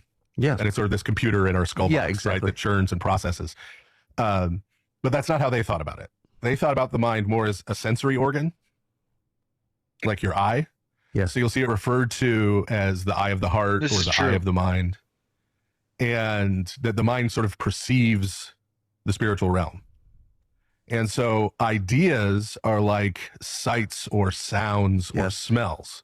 I've heard this like David Icke thing. Our brains are like antennas, like, you know, connecting into the one consciousness or something. They're not produced by the brain. This is kind of how the ancient world saw the brain, though. They did see it as like an organ, just like the eyes, and then this is how you got our ideas came from. This is how they saw this. But actually, so when they dream at night, they think they're tapping into the actual spiritual world. Yeah, it makes perfect sense why they thought this, because they didn't really understand what dreams were and what the dream world was, and you know, today we still don't really fully understand. I would say we don't really understand, you know, 100%. I'm sleep maxing now. My Fitbit with my sleep maxing the app. It's so cool, dude. You can see how long. What percentage of you laying down in bed are you sleeping? It gives you that rating. It does light sleep, deep sleep, REM sleep. It shows you your whole night, and it gets it like exactly. And so I'm trying to experiment with different things to try to maximize my REM and deep sleep. And it's that's cool. It's been cool. Yeah. Right. Yeah, it makes sense. Anyway, it makes sense why the ancient people saw things this way, right? Because to them, their ideas were formulating in their dreams and in the stories they got and things like that. Like that is how like their ideas formed. And like I said earlier, just like they described lightning as coming from Zeus, and that was like their way of like mythologizing or understanding lightning. Their same thing was going on with ideas. They were trying to mythologize or think about how they saw ideas and brain psychology basically working. So it makes sense. But to think that is like authentic is in my view like ridiculous. Like I don't even know if the people that described it that way really did. Maybe the oldest ones did, or they originally did believe it in that way. But I think as consciousness has elevated and we've become more intelligent, more able to understand with rational thinking the material world, like we can understand what they were doing basically. Jocelyn says, no sleep radiation. It doesn't connect. It only connects and gives you your updates to your phone if you turn on the Bluetooth. And it only sends out a small Bluetooth pin every once in a while. So I'm not going to wear it forever. I'm just going to like tune in, you know, sleep hack and figure out what works and get into it, maximize my sleep. And then I won't wear it forever. They're received by the mind. Yes. No, the phone is off. The phone is off. And the wrist thing only does a little tiny Bluetooth blip every now and again. Right. And so they come from outside. I'm not happy about it. Right. But that's the experience of people who are paying attention now, even. Like, who hasn't had that? Right. And I've never met anyone who had the experience of generating a thought. Right. Like, what are the steps from not a thought to a thought? Right. Do you understand how fucking oh, it's such a deep point. I'm sure you've never met anyone who's had a thought. I actually believe that. I'm sure I believe that actually. Yep. Yeah. And so these things come from outside.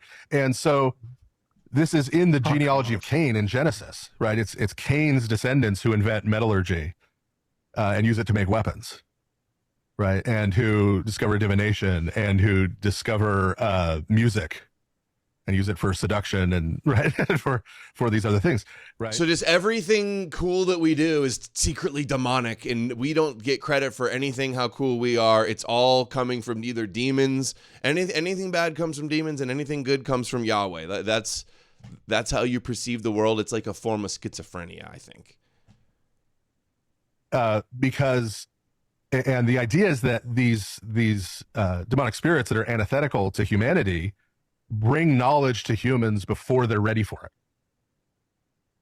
Right? That a time would come who decides when we're ready for it? Reached a level of spiritual maturity when they could receive this knowledge. Yes.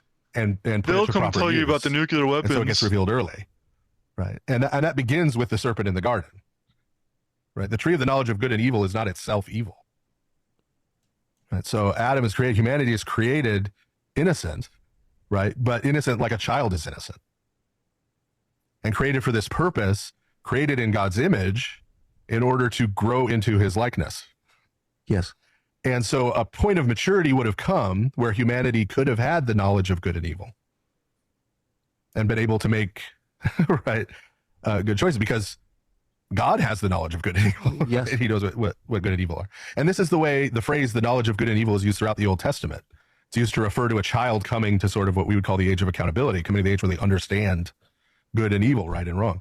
And so the serpent comes and promises, the devil comes and promises, no, God doesn't want you to have this because he doesn't want you to be like him.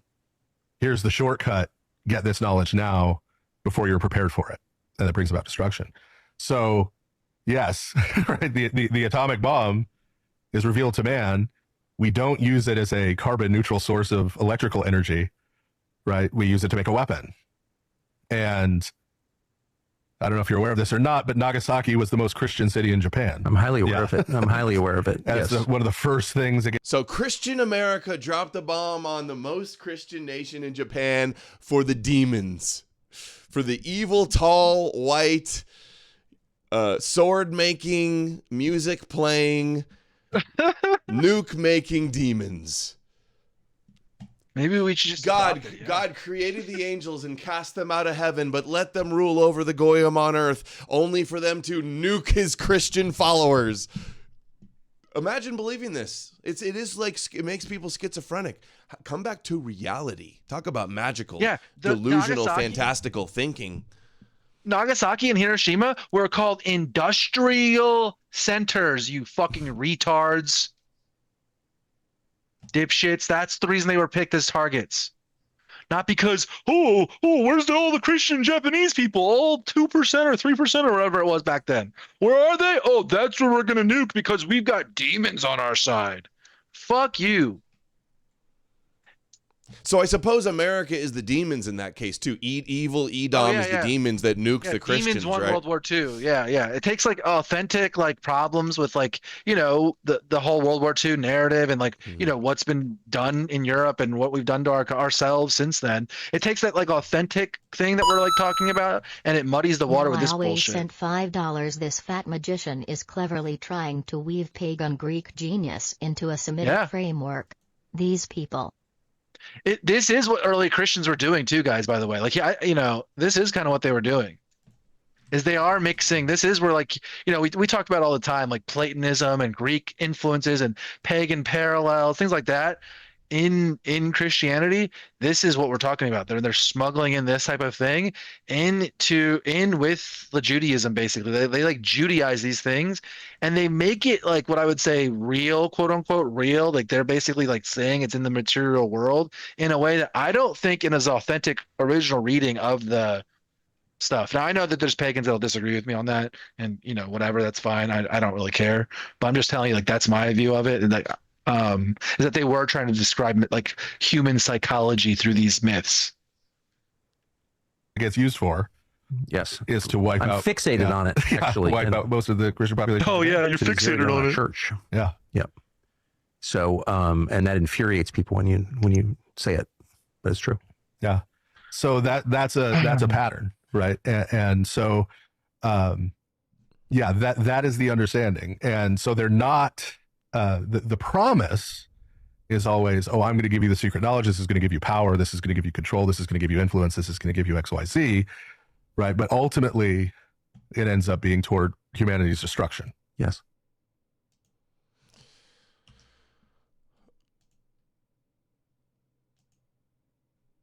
Here's another one.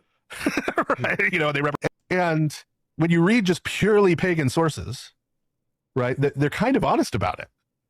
Right. And this stuff is, so we've received the classics through the Enlightenment. Hold on real quick. Sorry. I thought I was muted I was muted for a second, but I was just reading something. Okay. It says right here, Hiroshima was selected as the ideal target because it was the major military headquarters and logistics center for the Japanese army. U.S. military thought that if they took this out, and the invasion for Japan still had to happen, that this would be the most effective way at crippling the head of their military. Nagasaki was not the original target for the second bomb. The original target was Kokurou, home to the major arsenal in the area. Poor visibility, blah, blah, blah. Nagasaki had then been selected because it was the major shipbuilding yards, arm factories, and industrial production tied to the Japanese military. That is why those targets were selected, okay? Not because of demons, you fucking retards. Because it was a high Christian percentage there for Japan, but it was only about 8 to 12%. So like 1 in 10 Yeah. 1 in 10 were Christian. Oh, dude, those if Satan didn't take out those demonic or those Japanese Christians, dude, the New World Order would have been brought down. We would have had anime Christianity. Tucker's like, I'm fixated on it. I'm fixated on it. That's so funny. The dumbest point of all time. It's so stupid. Purge all the, not just anything quote unquote supernatural, but even religious elements. There's still people publishing books talking about how Plato and Aristotle were not religious. Right? You know, they represent these because the figures of the Enlightenment sort of recast the ancient philosophers as versions of them. You know, since they had rejected the religion of their time. Well, clearly, someone like Plato or Aristotle can't have accepted the religion of their time. They were like enthusiastic polytheists. Yes, yeah, Aristotle's school. Is this guy on Twitter? Right. How did this guy even get on here? Dude, look at Tucker's face, dude. What an idiot. They were on board. They nuanced things, right? But I mean, in Plato's dialogue, Socrates talks about how he has this demon. I've never even seen this guy before. Spirit that dwells within him and whispers wisdom to his soul. I like grokked it when it first dropped, and it said that he's like a popular amongst the Ortho Bros community and their YouTube and podcast scene. I'm surprised. I'm surprised I haven't seen him. New Ortho Bro physiognomy just dropped. So, you know, it's Christians who come along and say that's a bad thing. Right, and then post-Christian Enlightenment people say, "Oh, well, that's silly." Jocelyn, thank you. But they're very honest about it, right? I mean, Amalek, let's go. Fire emoji. White heart emoji. Yeah, I let you guys down yesterday, so we're here doing it before this is old news. Authors are very honest. What's happening? I couldn't wait. I wanted to watch it also. Happening at the Bacchanalia, the actual Bacchanalia, is people are being possessed by the Bacchae, by these spirits. And participating in drug and alcohol-induced orgies, right, in public. So these feasts. Again, the point of it is not just sex for pleasure. Like, let's go get laid. The point of it is to commune with demons. Right. It is part of the. Yes, these spirits are possessing. Yeah. Nobody wants to. Nobody has sex and gets drunk unless it's to commune with demons, right? If it weren't for those demons, nobody would want to be getting drunk and having sex. It's crazy how like sex negative these people are too. And then they complain about birth rates. They complain about birth rates while being so sex negative. It blows my mind how nobody can put these two things together. But wild drunken sex orgies isn't the best for birth rates, though. Early marriage and having lots of kids is so. Yeah, for sure. But they definitely are trying to like paint any sexuality as demonic. Right. Like they do that. Like a demonic sinful act.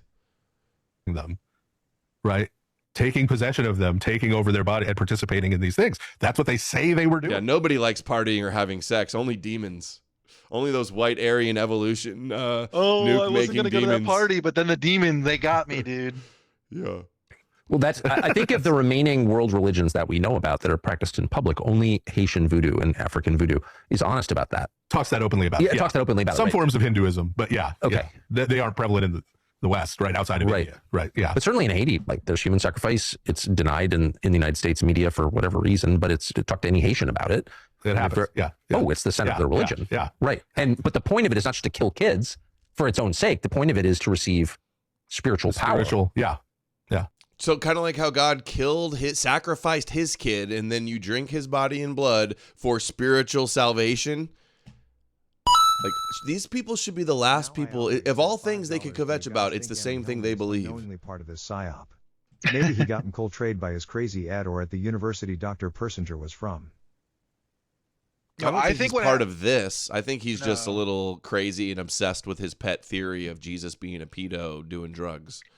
I think that he did drugs personally and that he got fired because of either the drugs or because of the behavior that he exhibits after he took these drugs. I think it fucked with his head and broke him.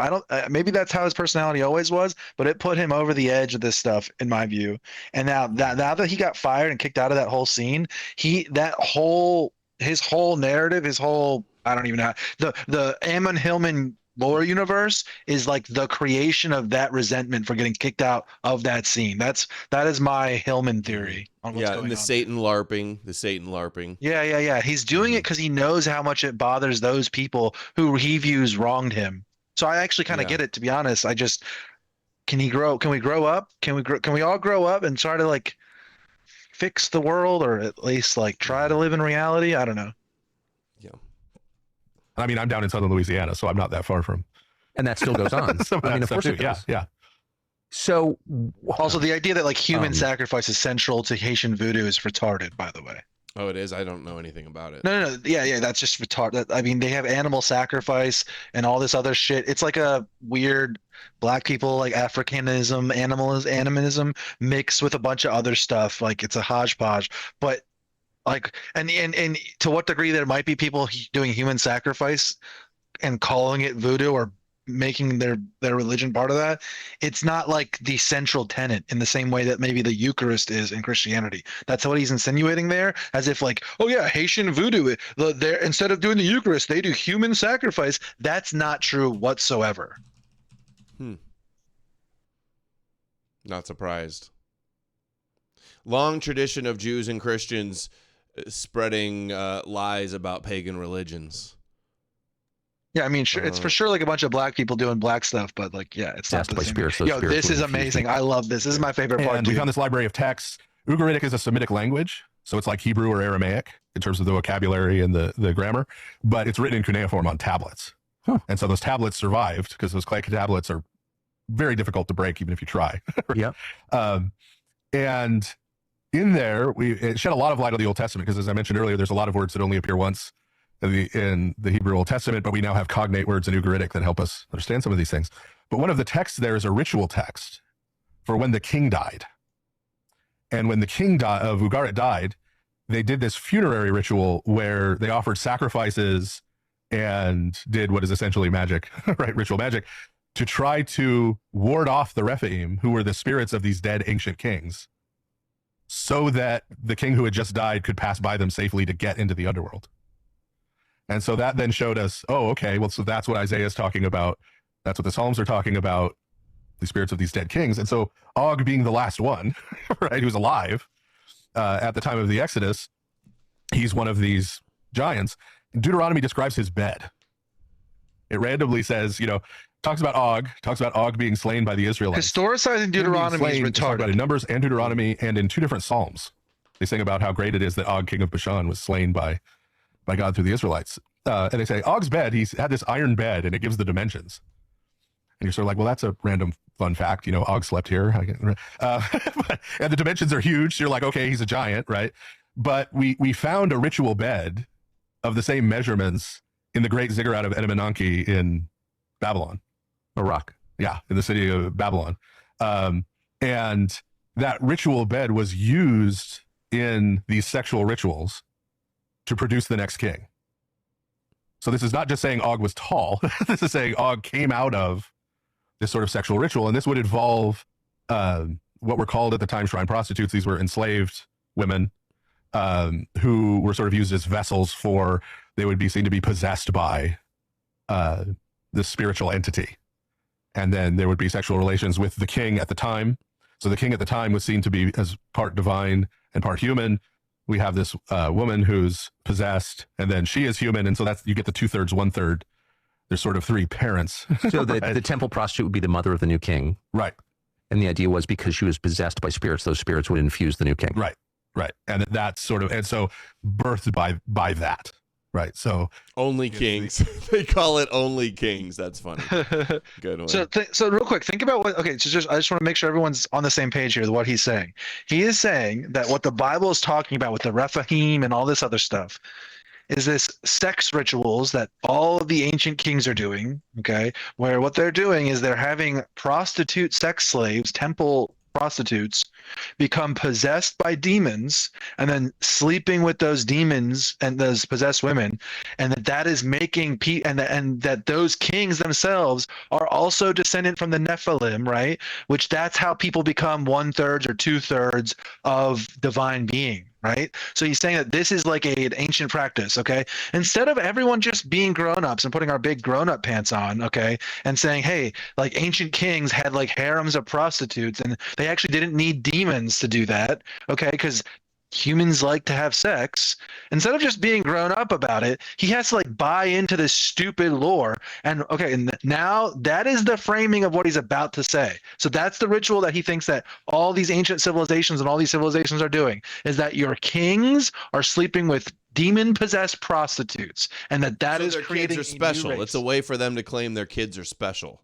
Is why Yes, they would. it's just, they have. That's the incentive for them to make up something like that and deceive others, or just deceive themselves with their.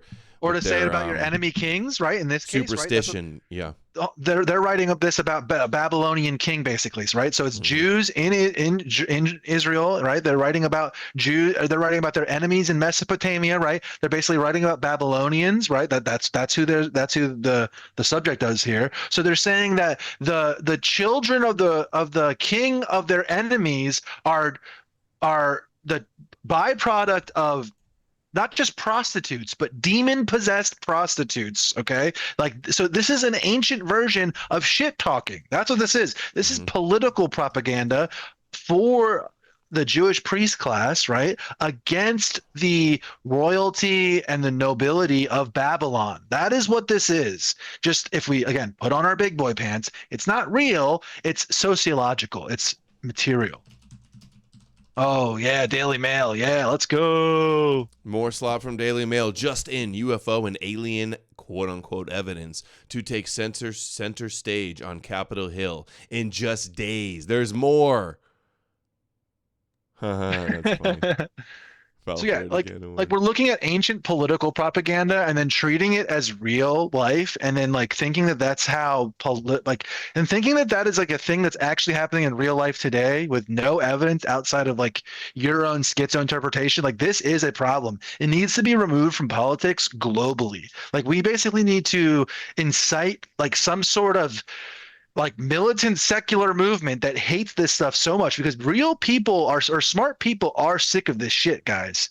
They're sick of people being allowed to do this. So anyway, play this. We can't allow the inmates to run the asylum and this magical, superstitious, ancient Jewish fan fiction to dominate our culture and our conversations and our politics. The son of the previous king who was divine and the son of this lowercase g God, right? And so that ritual, it was common throughout the ancient world. After the rise of Christianity, it was still common. You see it in places like Asia, the Khmer Empire in Cambodia had a version of this. Really? Yeah. And then the most recent example is Japan, right? Where the most civilized, technologically advanced, rational country in the world. Yes. Really? That's in ancient Japan. Well, up technically still currently. When a new Japanese emperor currently succeeds to the throne, he ritually understand that he thinks the current emperor is doing this. Do you understand that? The current emperor of Japan, he thinks, is doing sex rituals. Do you guys understand this? Mm-hmm. This is who we're talking about. This is what we are talking to somebody who believes in a political worldview that believes that the emperor of Japan is currently having sex with the moon goddess, I believe, and that's possessing the children of or possessing prostitutes and then having sex with them, and that is forming the basis for the royal family of Japan. Do you guys understand how unserious this is? Get the fuck out of politics, please. Yeah, like no one should tolerate this. Kings have been inviting tons of women into his bed to make heirs and have babies, and wow, no king would ever do such a thing if not for the demons possessing him, right? Fucking retard, fat retard. With the sun goddess, up until as when? part of the coronation ritual. Well, they still do it, but the Japanese government says that the sexual element of it was removed after World War II. Did you look that up? Oh yeah, Japanese king. Well, he goes into it more here. He goes into the second clip. There's another clip. I retweeted it. This is the second part, so I don't know if you already have it up or not. I can just link it to you here. Here, look, I found this from 2019. Japan emperor performs secretive $25 million ritual where he sleeps with a goddess. Yeah, this is just their ceremony, dude. Okay, every culture has their own ceremony, right? Their own rituals and things like that, and they have like a marriage consummation ritual in the Japanese Shinto religion where the emperor gets married to his wife and they ritualize the sex, guys. It's not demonic. It is an obvious tradition that makes total sense why you would want your emperor and his wife to like have a ritual consummation. And to convince everybody you're doing something special and magical and supernatural. Yes. Like that's the key to your power, is that you're doing this is the king because he was with the demon possessed, the angel possessed female, right? Yes. For primitive people, it makes sense, right? Yeah. And now we can all now that we're all literate, right? And we all have like a better understanding of the world, we can all like with grown up eyes see what's going on for real. And what it is it's a way for ancient peoples and people today even to like gain and promote their legitimacy, their political legitimacy, right? Using traditions. That's all it is. So just grow up. It's not a real thing. It's not a real demon. We don't have to pretend that there's a real sun goddess or moon goddess possessing the wife and doing this whole thing. And we don't have to pretend. We can just look at what it is and describe it. You know, a sex ritual with my wife to make an heir, maybe I can anoint her with some holy oil and light some demon candles and put on some nice calming music. Maybe drink a little glass of wine. Who knows? Sounds pretty demonic and evil. I can actually picture the ancient fat ass disgusting kings that must have looked like this guy being like, well, honey, you have to do a sex ritual because we got you know what I mean? Like it's almost like this is like an ancient way for fat disgusting king husbands to get their wives and slaves to sleep with them. We've seen. So up until World War II, the Japanese emperor was having sex with a sun goddess? Yes. So Hirohito within living memory. Yes. Yeah. Hirohito would have been the last one. Yeah. Who is the sun goddess? So Jesus is real. Like, is that why we're talking about this?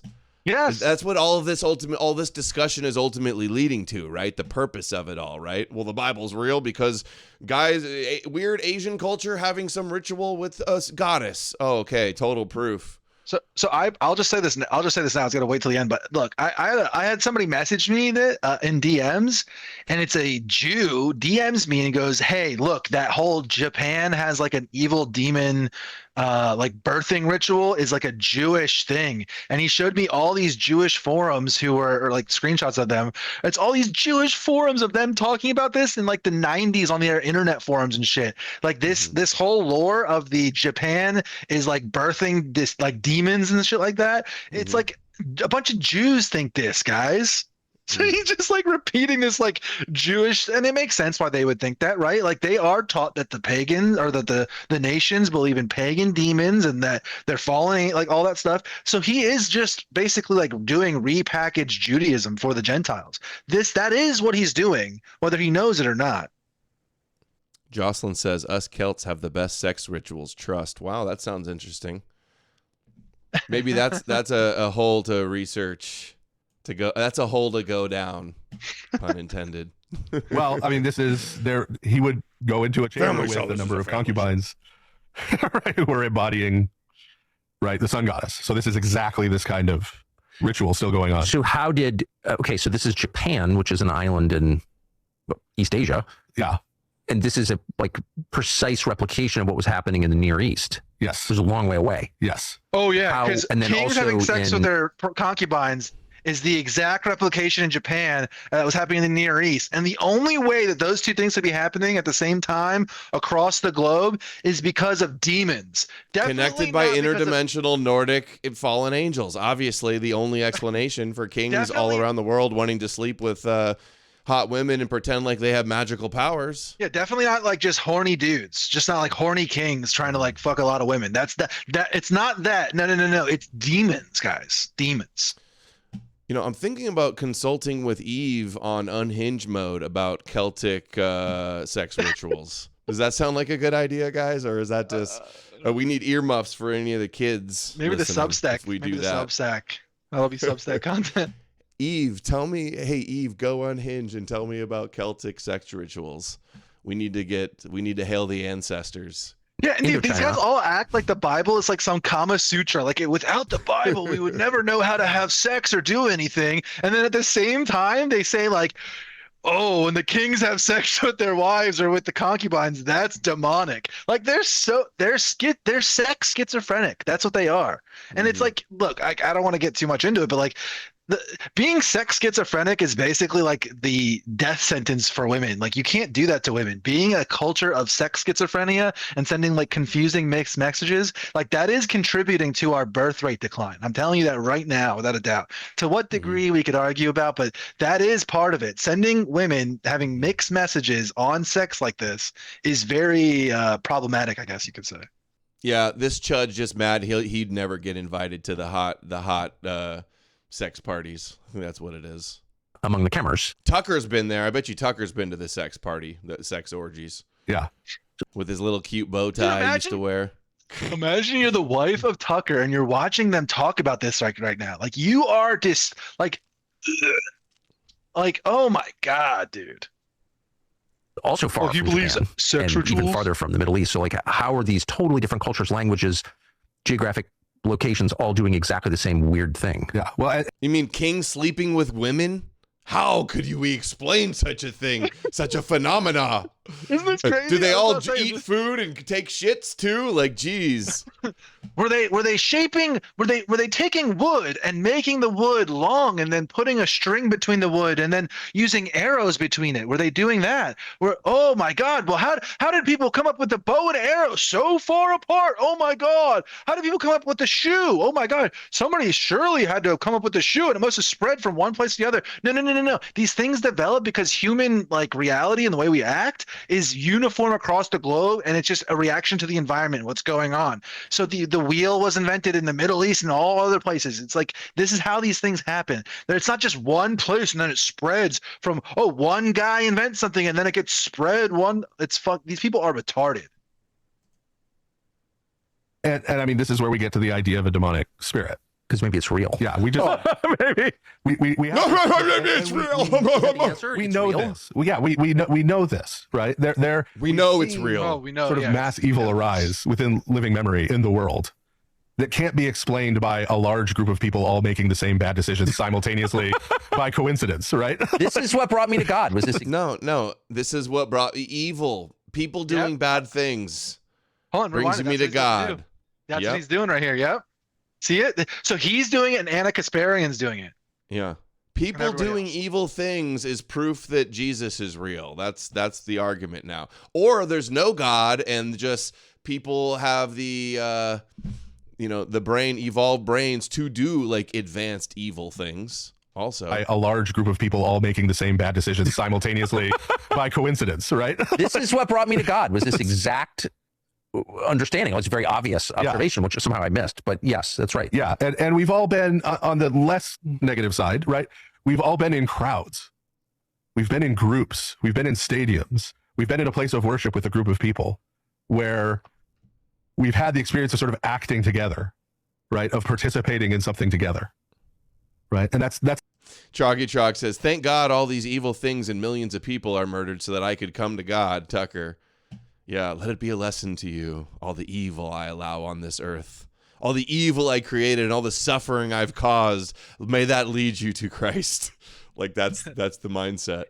I told you the other day, but this is like true for those in the audience who know about this stuff. Like I do think that that's kind of what the Frankists were tapping into. They did understand this and they were playing up on this. And I came to this conclusion because of how much I get called like a Satanist or a Freemason or a demonic, antichrist, things like that. I realized that like when that happens, you're like aura farming, right? And I think that whole like dialectic playing out, like doing evil to solve good or to be good because it drives people to the good when you're evil kind of idea, like the Frankists and things like that. I do think that that's what they're getting at, by the way, is they're having like a dialogue on that basic concept that we're observing here. That a lot of dumb people seem to think that when evil and bad things happen, that means God is real because they're retarded. Ultimately what a spirit is. A spirit is a sort of collective consciousness at a level of sort of above human. Right. It's hard to understand, right? But if we work, but it's not hard to recognize. Back a little bit, right? Yeah. So our human body, right, is made up of, there are actually sub-organisms within our human body, right? It's kind of gross to think about, but chemically right now, my gut flora and your gut flora are having chemical conversations. I'm sorry? Right. Yeah, it's inside of our body, but it's not like inside of the cells. It's on the outside. Living on the inside of our tubes is what that is. As we sit here.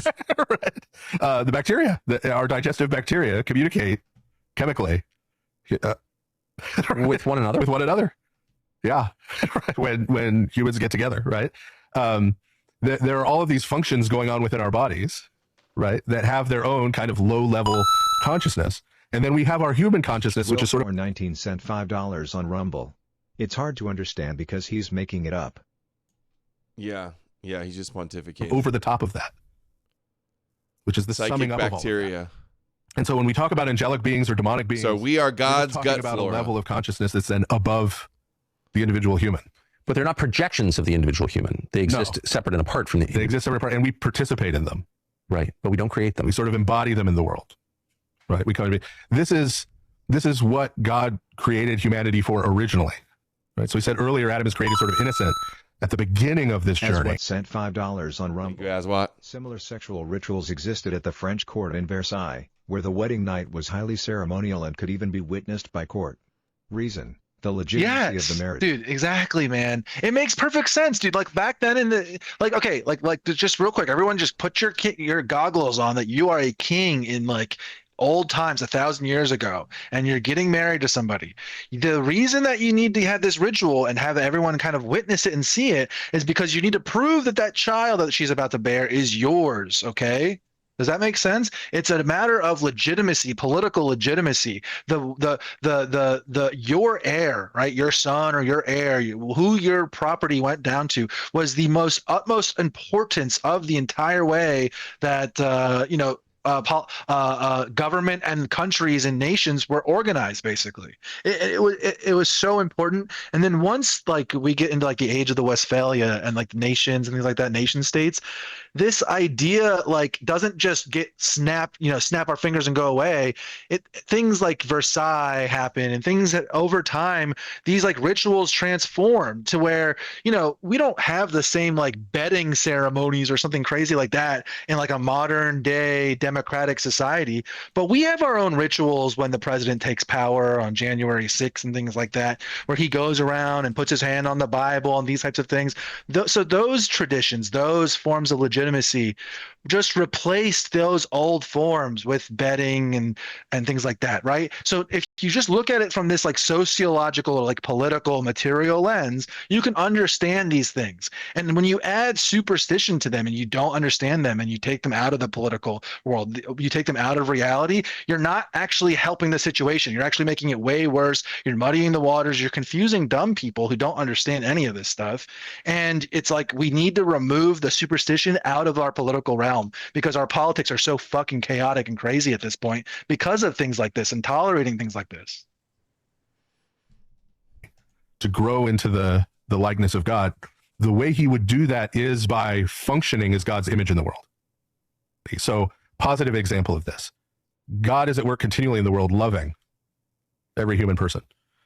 When I go and I show love to my neighbor, that love's not coming from me, right? I'm participating in God's love. God is loving them through me, but that transforms me. Yes. That love transforms and changes me more toward God's likeness. Right? And the reverse is true, right? And in that way, I'm sort of embodying the Spirit of God, the Holy Spirit in the world. But the flip side is true. That means humanity can also embody other spirits in the world. And when you do that and you bring that into the world and make it concrete, that also changes you. And it's not just a spiritual or a psychological transformation. It's even a physical transformation. Yes. We've seen that. You can see someone who has gone down a dark road in life, a photo of them. Yes. They repent, they change, they come back. You see a photo of them out. You can physically see it. What does a photo of you say? What have you done? What did you eat all your congregants, you fat fuck? What is it? Yeah. What does your physiognomy say about you? You're saying other people, you can tell that they're demonic. You are a fucking like... You're you mean somebody found retard. Christ when they landed themselves in jail and addicted to meth, and then they got out and had a better diet and started working out and not doing drugs, and they look a little better. Like, oh wow, that's obviously because he believes in magical Jews. This guy is sinning, gluttony. Transformation happens in both directions. You can read it in their faces. Yeah. And so as humans, we're going to participate in something. There are things larger than us at work in the world, right? God being the most important one. And we're either going to participate in what he's doing in the world and be formed and shaped by that, or we're going to participate in something else and be formed and shaped by that. And the end of that is our destruction, right, of ourselves and each other. And what's the end of yours? Everybody bowing down to the Jewish God forever?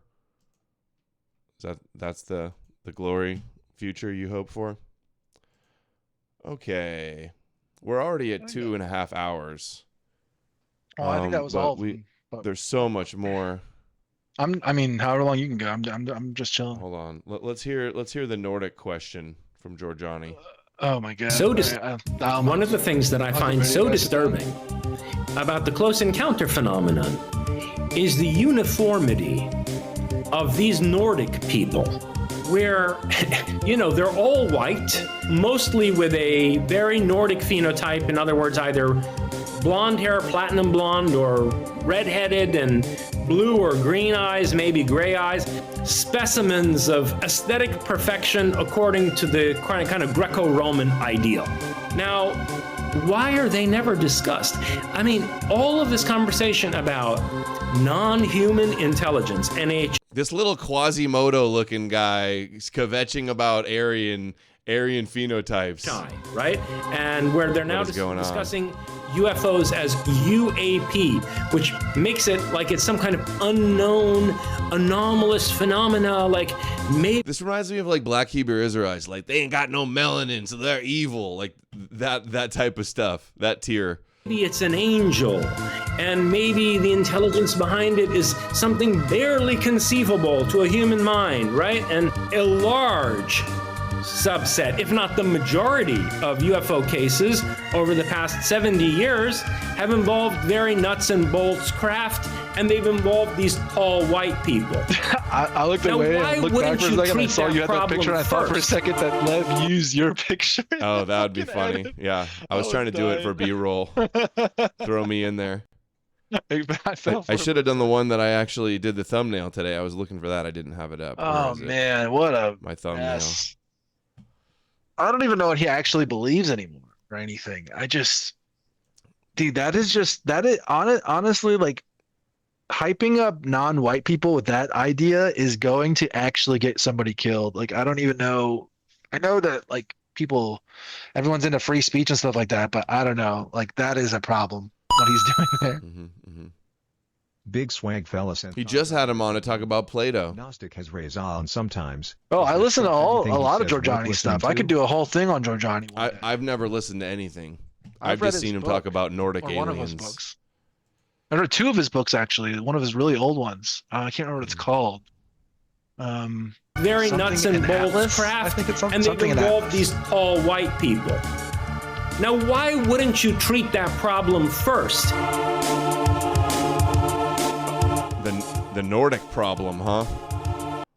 The Nordic question, the Nordic problem. This exorcist priest on with at some point Sean Ryan saying that the pagan gods, the Nordic gods, are demons and fallen angels. I wouldn't even hate that. I wouldn't even hate leaning into this. Like, you think we're aliens or demons or demonic or whatever the fuck? Like, you think that's what white people are? Like, yeah, you know what we are? That kind of idea. Like, I hope it's true. I hope it's true, and if it is true, I'm on their side. I'll just put that out there right now. Yeah, that's basically. But as long as if we do something like that, if you do something like that, everyone in the first generation of doing that like has to acknowledge that it's like not real and that it is a LARP. Because if you actually believe that yourself, like you're schizophrenic, and like we can't have schizophrenic people being organized in like the initial stages, something like that. Is the best way I would describe it. So. I don't even hate it. If they want to think we're fucking evil, demonic aliens and that we're behind all of the things that ever happened. Oh, white people were always trying to rule over us with their kings and the story nuking all those poor Japanese Christians. And the wars in history from 10,000 years ago described in the Indian and the Hindu myths, those were nuclear wars between white people and the rest of us. Like that, if that's the kind of myth that like that they're gonna go with and they're gonna do, and like the answer to that is to the like, okay, we're gonna like adopt and approve this myth or something like that, or we're just gonna fucking play that role and say yes, okay, that is us. Then like those people have to be dialed the fuck into reality. Because it's you're fucking around with like a noble lie, and like believing your own noble lie is the problem. Like that is the original sin, I think, of a lot of this stuff. Remember I played the video of Prometheus, the movie with the guy that comes and seeds the earth. I want to do an AI image of me on that guy. Yeah, Prometheus and Atlas. That's the name of the Giorgiani book I read. You just reminded me. That's what it is. Demons were false gods at some point. You said god of a Norse god, Egyptian gods, Baal, Moloch. Yeah. Not Baphomet. Yeah, so all the gods of the Gentiles are demons, which is true. I mean, the only ones I haven't come across are ones like for the Romans. Like I haven't come across Mars or Jupiter or something like that. But Egyptian gods come across, several of those. The Norse ones are taking them. They're rising up because of the they're being introduced or being used in video games and things of that sort that the young men are doing. So you're starting to see more of those. But not all the demons made them. So video games with pagan gods is literal demons, guys. Totally real demonic activity. Themselves out to be a god to someone else. So Satan never really did, even though he wants people to worship him.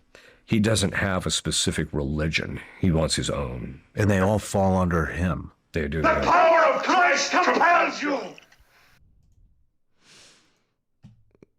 Little exorcist.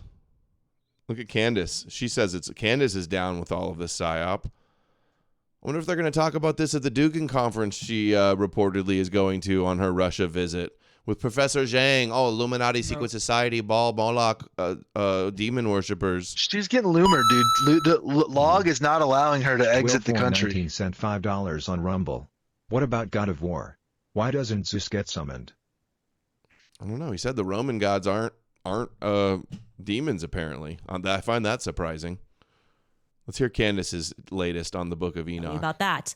This is all very real. It should shock you. We probably like, was I about? Yes, absolutely. And so people then dug up, and this got a bit confused, by the way. So I should clarify that there was this still never quite explained FOIA request that went through to the State Department requesting documents pertaining to the resurrection chamber of Gilgamesh, the location of his body and the location of the buried Nephilim. Who are we talking about? Who are we speaking about when we refer to these people, the fallen angels? Guys, I am telling you, and this is not a part of Catholic canon, but you are allowed to read it, and you should read it. I read it on a plane. I don't even know what was going through my mind where I decided I needed to read the Book of Enoch. I think it is so important to read the Book of Enoch, okay? To read about the fallen angels. That this is your real history. This is your real history. She says also they cut it off. This is what they should teach the kids in school, she said.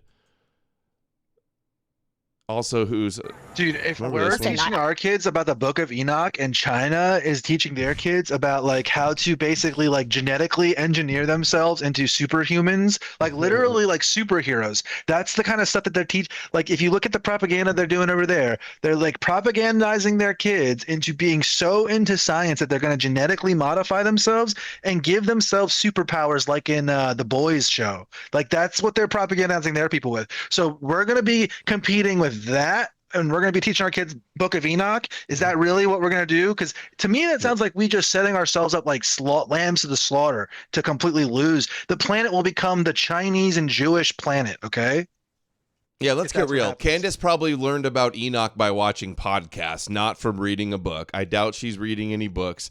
And like, you think Candace knows about the Book of Enoch and the Watchers and the Nephilim? Come on. Listen, I'm not a flat earther. I'm not a round earther. Not a round earther. Totally serious people here. I am somebody who has left the cult of science. I have left the mega church of She's science. Joined the Jewish what I have now realized cult of the Bible. Is that science, what it is actually, you think about it, is a pagan faith. True. I mean, and that's why we need. I'm a scientific pagan. Flat earther. I'm not a round earther. Scientific secular pagan. Evolutionary pagan. Like, yeah, you're either believe in prophecies in the Bible and the Book of Enoch and demons and magical Jewish sacrifices and Adam and Eve, or evolution and science. And pagan just means not believing in the God of Israel. That's all it means, really, at the end of the day.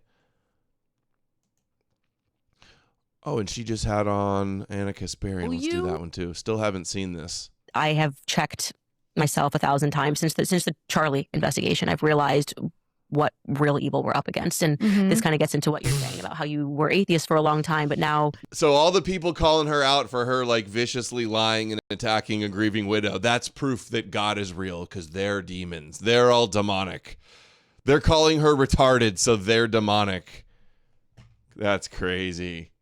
I didn't know she said that was the context of this. I have checked myself 1,000 times since the Charlie investigation. I've realized what real evil we're up against. And this kind of gets into what you're saying about how you were atheist for a long time, but now you're realizing this is bigger. I mean, this is good versus evil, like these demons versus angels. I mean, I definitely think that over the last 2.5 years, I've been able to identify the existence of evil that I didn't think existed. And that pushed me a little closer to my roots because I grew up Christian. I wouldn't say. So what, you think the Jews in Israel are so evil that you're going to worship their God? That's the answer. Talk about like circling the wagons. Talk about trapped in the system. I fucking hate this so much. It's so incredibly low IQ. It is so dumb. It's like the reverse version of when people are like, "Well, you know how." I mean, you know how people say like, if God is real, or why is there evil in the world? This is like the low IQ version of like that whole paradigm. It's such a stupid way to view the idea. Evil in the world is proof God is real. The evil in the world that you're talking about in this instance, Anna, is quite literally evil that is in quote unquote evil that is being produced by people that are following the Hebrew Bible. They're doing this evil in the name of Yahweh, and your solution is Yahweh must be real and we should worship him? Yes. How crazy is this? This is the stupidest line of thinking I've ever, like, it's so stupid. I'm looking for the meme I have of myself. This one. This is the one I got thinking. This is what they think the world looks like. This is it. The cosmic battle of Satan and Jesus. Spent $5 on Rumble. Can Jesus come rapture these people already and rid us of this retardation? It's so exhausting. Dude, the adults in the room need to come out and take over and shut this shit down. These people should not be dominating the conversation. Yeah, it's because they're appealing to the masses of low IQ Goyim sheep out there. Well, it's a bunch of people who get it that this is all fake and stupid, but they're like, oh, let people believe, let live. Like, you're gonna, see what, you want to deconvert all the Christians? That's never gonna work, right? It's all these people that have it's these middle people who are the problem, who enable all of this. All of these people who are not Christian, who are just tolerating this, you guys need to like toughen up. You guys need to sharpen up and get serious, because this shit is going to destroy the planet for our future children. That's what's gonna happen if we keep letting this get out of hand. We need to shut this shit down. Finally, once and for all, it's got to go. White Falcon, good to see you. Thank you. Not related, but another great doc for you to check out on is Inside the Most Jewish Place in America by Tommy GMCG, who visits the Chabad freaks in NJ. Would love your take on it. Yeah, somebody sent that to me. Could be a good watch. Somebody just sent this to me and said, you got to watch it. Yeah, somebody sent it to, I don't know how new it is. Somebody just sent it to me recently and said, I got to watch it. Oh, let me see. I was just going to look something. Oh, RT. I'll search RT and it'll come up. Watch. I've been able to identify the existence of 2 days ago, 1.5 million views. Wow. Existed. And that pushed me a little closer to my roots because I grew up Christian. I wouldn't say that I'm like a full-blown Christian again, but I'm now realizing that there's I've had some experiences too, which I haven't really talked about too much publicly, mostly because after, Tucker Carlson talked about his supernatural experience, people dunked on him, including myself, and I'm very embarrassed about that. Pause. Mine. Pause. Anna Kasparian, if you think that you fucking saw demon dogs, angels, Jesus, Enochian angels, or any of the above, or anything in those realms, and that you think that you're now, oh, I'm some lapsed atheist that's gonna, oh, Christianity is actually true, and you think you're gonna go fucking around and you're gonna grift off all these retards, like you are fucked in the head. You are a shitty person. You're a bad person because you know it's not real. She's not just, oh, I now believe in all this because I had some hallucinatory experience or some bullshit like that. Like this is bullshit, and she fucking knows it deep down in her core. No person that is like a rational person doesn't just come to be like that. Fuck you guys know that watch the show. I am always talking about this, that this is the talking point. There's demons running things. There's Satanists running things. There's evil in the world. So Jesus must be real. I saw Andrew Tate do it when he started shilling religion. I saw Joe Rogan's doing it. I saw JP Sears say this, the Liberty Lockdown dude. Now she's saying it. This is the line they all do. Jake Shields was on RT saying it. And look at RT boosting this exorcist and Tucker Carlson, boosting Candace, boosting Tucker saying it's not Israel, it's witchcraft, boosting the slop about Erica Kirk that they're all pushing. I just want to be clear.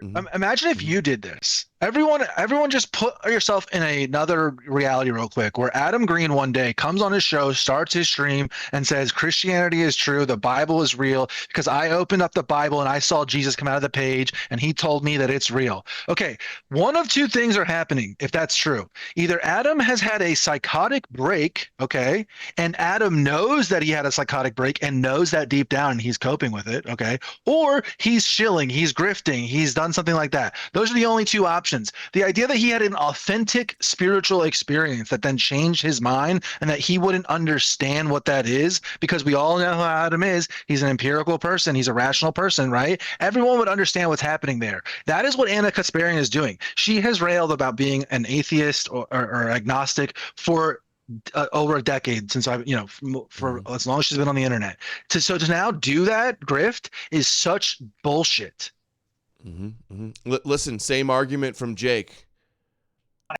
What did I say? Look, the Trump White House and Israel are Judeo-Christian Yahweh worshipers. Blaming demons is a deflection. Jake has been saying this all the time too, and of course he gets on RT and says the same line. Yeah, no, they feel demonic. This feels like I was never religious, but I'm becoming religious because it feels like there's a spiritual battle going on, and these people are evil. And I don't think Christianity is evil by any means, but I think Christianity's the answer. True Christianity's the answer, right? Demonic spiritual battle. Oh, I'm seeing so much evil and demons and Baal bank accounts that I'm starting to believe in Jesus. This is it. What? Oh, Adam, what do you mean? You know that they dressed up as Jesus when they totally sexually raped assaulted that girl. baby. Yeah. Yeah, dude. Whatever, I don't think dude. Christianity is evil by any means. But illiterate fucking retards. They're using it for evil. It's kind of like how ISIS or Al Qaeda, they're an offshoot where they. It's not evil. Sent $5 on Rumble. The Slopocostal Church. Slopocostal. Look, RT pushing the satanic Edom narrative. Look, we're ruled by satanic pedophiles who work for Israel. Everyone needs to digest that fact now. This is the synagogue of Satan we're up against. RT boosting Candace saying this shit.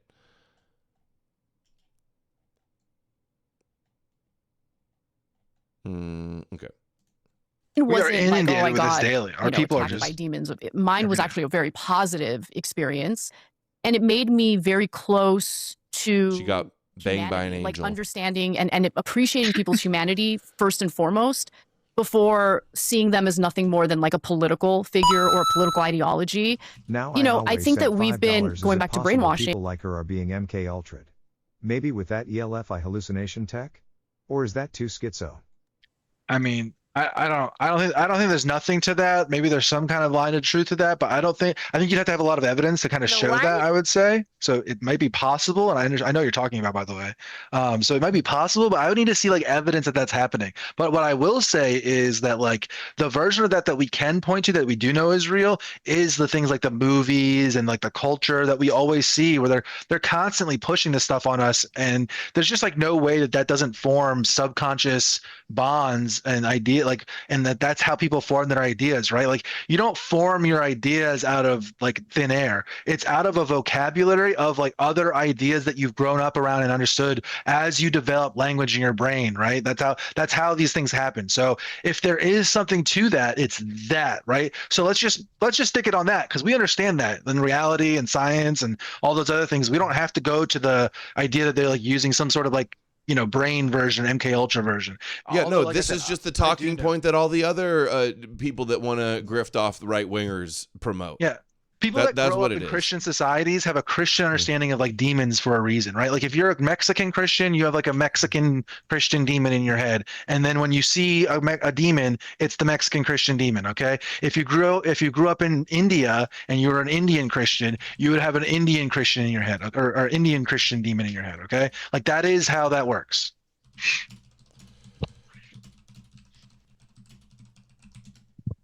I think a lot of us have been brainwashed by our political system into dehumanizing people who disagree with us without realizing that like the only way we come up with solutions in this country in a democracy is if we encourage conversation between Americans, regardless of what they believe politically. It tends to have a more moderating effect as well, right? And you get a better sense of who your fellow Americans are, as opposed to having people in positions of power tell you who your fellow Americans are and scare you about the other side and all of that. And so I just feel like there's something bigger than us, and it's hard to explain. I'm not really big into religious doctrine per se, but I definitely don't think I'm an atheist anymore. Right. Yeah. This is the first time I've said that publicly. Right, which is amazing. I mean, I think it's something's on the move, and I keep saying that. It feels like there are so many people that are having that sort of politics being charged is not proof of God. Yeah, it's just not. Or people doing evil things is not proof of God. No way. Yahweh said $5, so these people are both grifters and believe it at the same time? Yeah. I think Candace believes believes every word she says. I don't know about Anna Kasparian.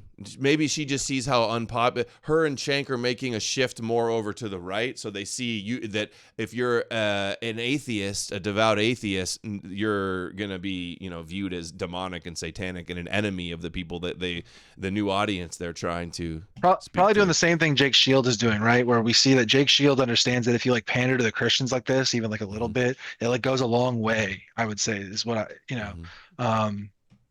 That's what I would describe what's going on there.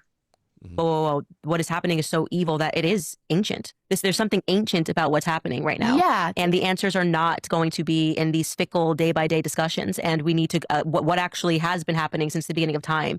Politics. And when you, for me, that was kind of the most natural thing where I was like, wow, this is like way deeper than I ever imagined. And it is, you're right. It's something happens that is so, it's like evil by biblical proportions, right? Yes. It's like biblical. We can't be the same species if you're okay with what they're doing. Like there's something so much deeper. What is motivating you to be okay with the genocide? I need to figure this out. And I have been in that pursuit, I think, heavily definitively since obviously my firing and me not comprehending everything. And I feel it has put it has driven me even more. Like I'm like, okay, I get this now. This is Oh, she gets it now. Hey, she was totally misled and duped in an arm of Dennis Prager and Daily Wire, but she's got it figured out now, guys. This is who's gonna be our thought leader, the one with the credibility, the one that you can't pull a fast one on her.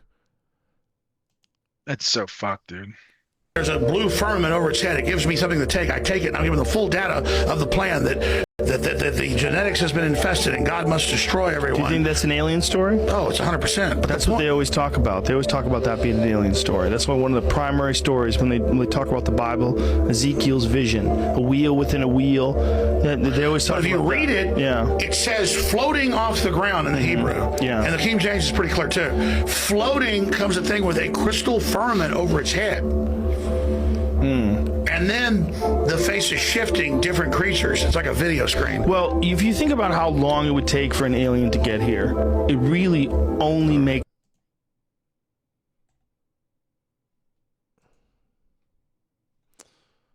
Look at this. Watch. J.P. Sears changed he said, why I changed my mind about God 3 years ago. Now he's headlining the Christ is King conference with Joel Webbin and teamed up hosting InfoWars and doing skits with Alex Jones. Joel Webbin. Look, the presence of evil. 3 years especially. Got God. Straight onto the grift of selling the Got God t-shirts. Hashtag plandemic. Over the past 3 years, I've found myself accidentally getting more Christian, like without even intentionally trying. Well, one observation I've had over the past 3 years, especially, hashtag plandemic. Over the past 3 years, I've found myself accidentally getting more Christian.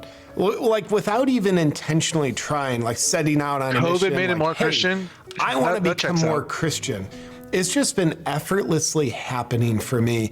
Now, I don't think I'm unique there because I've seen a lot of people and I've heard a lot of people telling me similar stories. So I asked the question, why are people getting more Christian without even trying?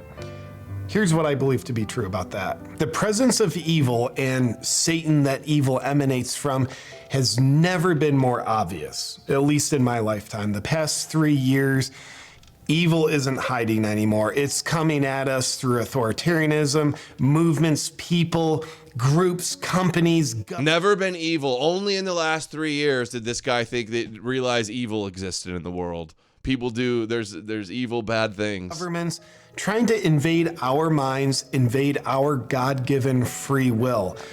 So as that's become more obvious, I think there's a natural polarity that happens. If you're not someone who's willing to do the devil's bidding, if you're not someone who's willing to propagate evil, then like there's the a music. natural That's his occurrence music. that happens when you're in the presence of evil. I hate these you people so much, polarize to dude. the other extreme. Like See, when there's evil, you run to Jesus. Get They it? really would have. They all act like this is their own like epiphany or something. Like this is their hot take when they're all parroting the same line. In like cowboy times, they would have been the ones showing up to like the coal town or the mining town or whatever, the ranch town, and being like, "I got the snake oil here for you." They really are. They're doing the sound effects, the very low. Oh my God, I hate these people. You may not even be consciously aware of it, but the presence of evil makes you lean away. And then, therefore, what direction are you leaning towards? That would be the direction of God. Certainly the opposite of evil, the opposite of Satan.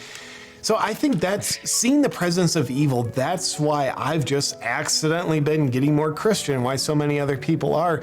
Because right now, I think does the drive evil people to that's it. in This this is real, world man. It's is just so doing a dumb. great service of driving a lot of people to find God in ways that they previously hadn't. And also specifically, we could say. So remember, Andrew Tate said the same thing when he started chilling Chrislam with his brother. I believe it. I believe Listen. I don't care how crazy I sound, but I actually believe once and for all that there are genuine demons walking amongst us. I believe it. I believe there are demons who are feeding on the negative energy and suffering from unhappy people who are amongst the populace who manage to gain large swaths of control, and their primary objective and goal is to care how crazy I sound. But I actually believe once and for all. Okay, that was it. He believes in angels, demons, also. Say, hey, there is an attempt to bring communism all over the whole world. country is Certainly in becoming the United Dust and States, Nemo's we fight. don't call it I know. that, but This is it terrible. is that. And it's happening all over the world. And there's a reason why communists have their number one objective to disconnect people from God, where they ban religions. And of course, right now, it's more like discouraging it, shaming it. You don't need Botox. Thank you, Johan. You just need a dash of mountain arnica. This is an ancient Viking medicine. No, that'll be Monday probably. They ban religion. Why is that? because they don't want people having faith in a real higher power. Okay, so when the Christians banned paganism, was that they didn't want them having touch with nature and non-Jewish fairy tales? Because you guys did that shit too. All right, here, let's skip to the 13. That's not scientifically true, but maybe it's metaphorically true. But nonetheless, I now view prayer as essential. It's what we need, and that's how I think it works. And get this, right now, I think we're at a time of spiritual warfare. We look at what's going on in the world, conflict between different nations, division all over the place. We want to teach this to your... Rumble. Why doesn't Dawson just come out and convert to Christianity, since he never actually criticizes these anti-Zionist Christians in a meaningful way? Also good on Amalek for calling him out for his lies. Did you mention Dawson today? Is that what we're talking about? No, he's talking about I posted a clip of Dawson from your show the other day talking about being a fucking retard. And those lies. Okay. Yeah, I'll see Dawson sometimes. He'll go real hard on all religion and like get it right, but then also sometimes he'll do some like, you know, halfway like Gnostic version of it or something, right? It's so dumb. Yeah, he needs to go harder. But I mean, he's like the last person that I want to complain about needing to go harder, though, because there's some people that won't ever say anything close to what he said about religion. And the reason I even made that post is because Dawson did this whole thing where he came out and said like, "Oh, I no longer believe that Israel killed Charlie Kirk," kind of thing. And I just wanted to point out, like, anyone who who it took till like this week to come to that conclusion, and like you're some sort of like top-notch researcher, you're actually like a retarded fuckface. And it reminded me of other times in my brain when he was a retarded fuckface. And that clip was like from like 3 months ago, and I was like, oh, I gotta get that. I gotta go back and get that. So yeah, that I don't know. Like, I know you like him sometimes, but to me, he's a fucking idiot. The kids are like, you seem kind of satanic. Well, that's because I think they are. So even though we see these literal things playing out at the physical level, I think what we're seeing is symptoms of what's happening at more of a metaphysical level. I think right now, Satan and God are at war. In a time of spiritual warfare, what's on the line is you and I. See, if you believe that's the battle at hand, some Jewish cosmic drama happening in the invisible world, your brain is stuck in the Judeo matrix. They got you playing on their court straight up, if that's the paradigm. Souls, our children. One side wants to control us, the other side wants to free us. And I think what we do in our day-to-day lives, our actions, our thoughts, our words, is determining which side of the spiritual warfare we're fighting on. Oh, side note, I want to be honest about this. You with the bad guys or you with Yahweh? Saying the word God. You know, back when I thought like, dude, I'm spiritual, I'm so cool, but not religious. I used to have shame about using the word God, and instead I'd say, oh, the universe or the all-knowing. I'd just create different names, but I actually just meant God. So I'm delighted to say now I have not only no shame about saying God, but I actually have joy in saying God. God. Yeah, that felt pretty good. And then before I share a little perspective on what I think you and I can do to bring more God into our lives and the world around us, I want to do a quick disclaimer because it's something that tripped me up and gave me a negative view about Christianity and God itself. I would look at all the scandals that have happened in the name of religion. I mean, so many wars have been fought based on religion, based on God. There's been so many corrupt scandals. I mean, all right, that's enough. We got the point. Evil in the world. Let's see. I might cover this another day. Oh God. Did you see this one yet? This is long. I got to wrap it up though. We're almost at 3 hours. We'll save this stuff for Monday. Tomorrow night is the book club. We're going over the best chapter. All the archives are up too. If you missed the private Zoom call, Substack book club, we're doing the Jesus Midrash, one of my favorite chapters, tomorrow night, 8 p.m. Eastern. Thanks for joining, Amalek.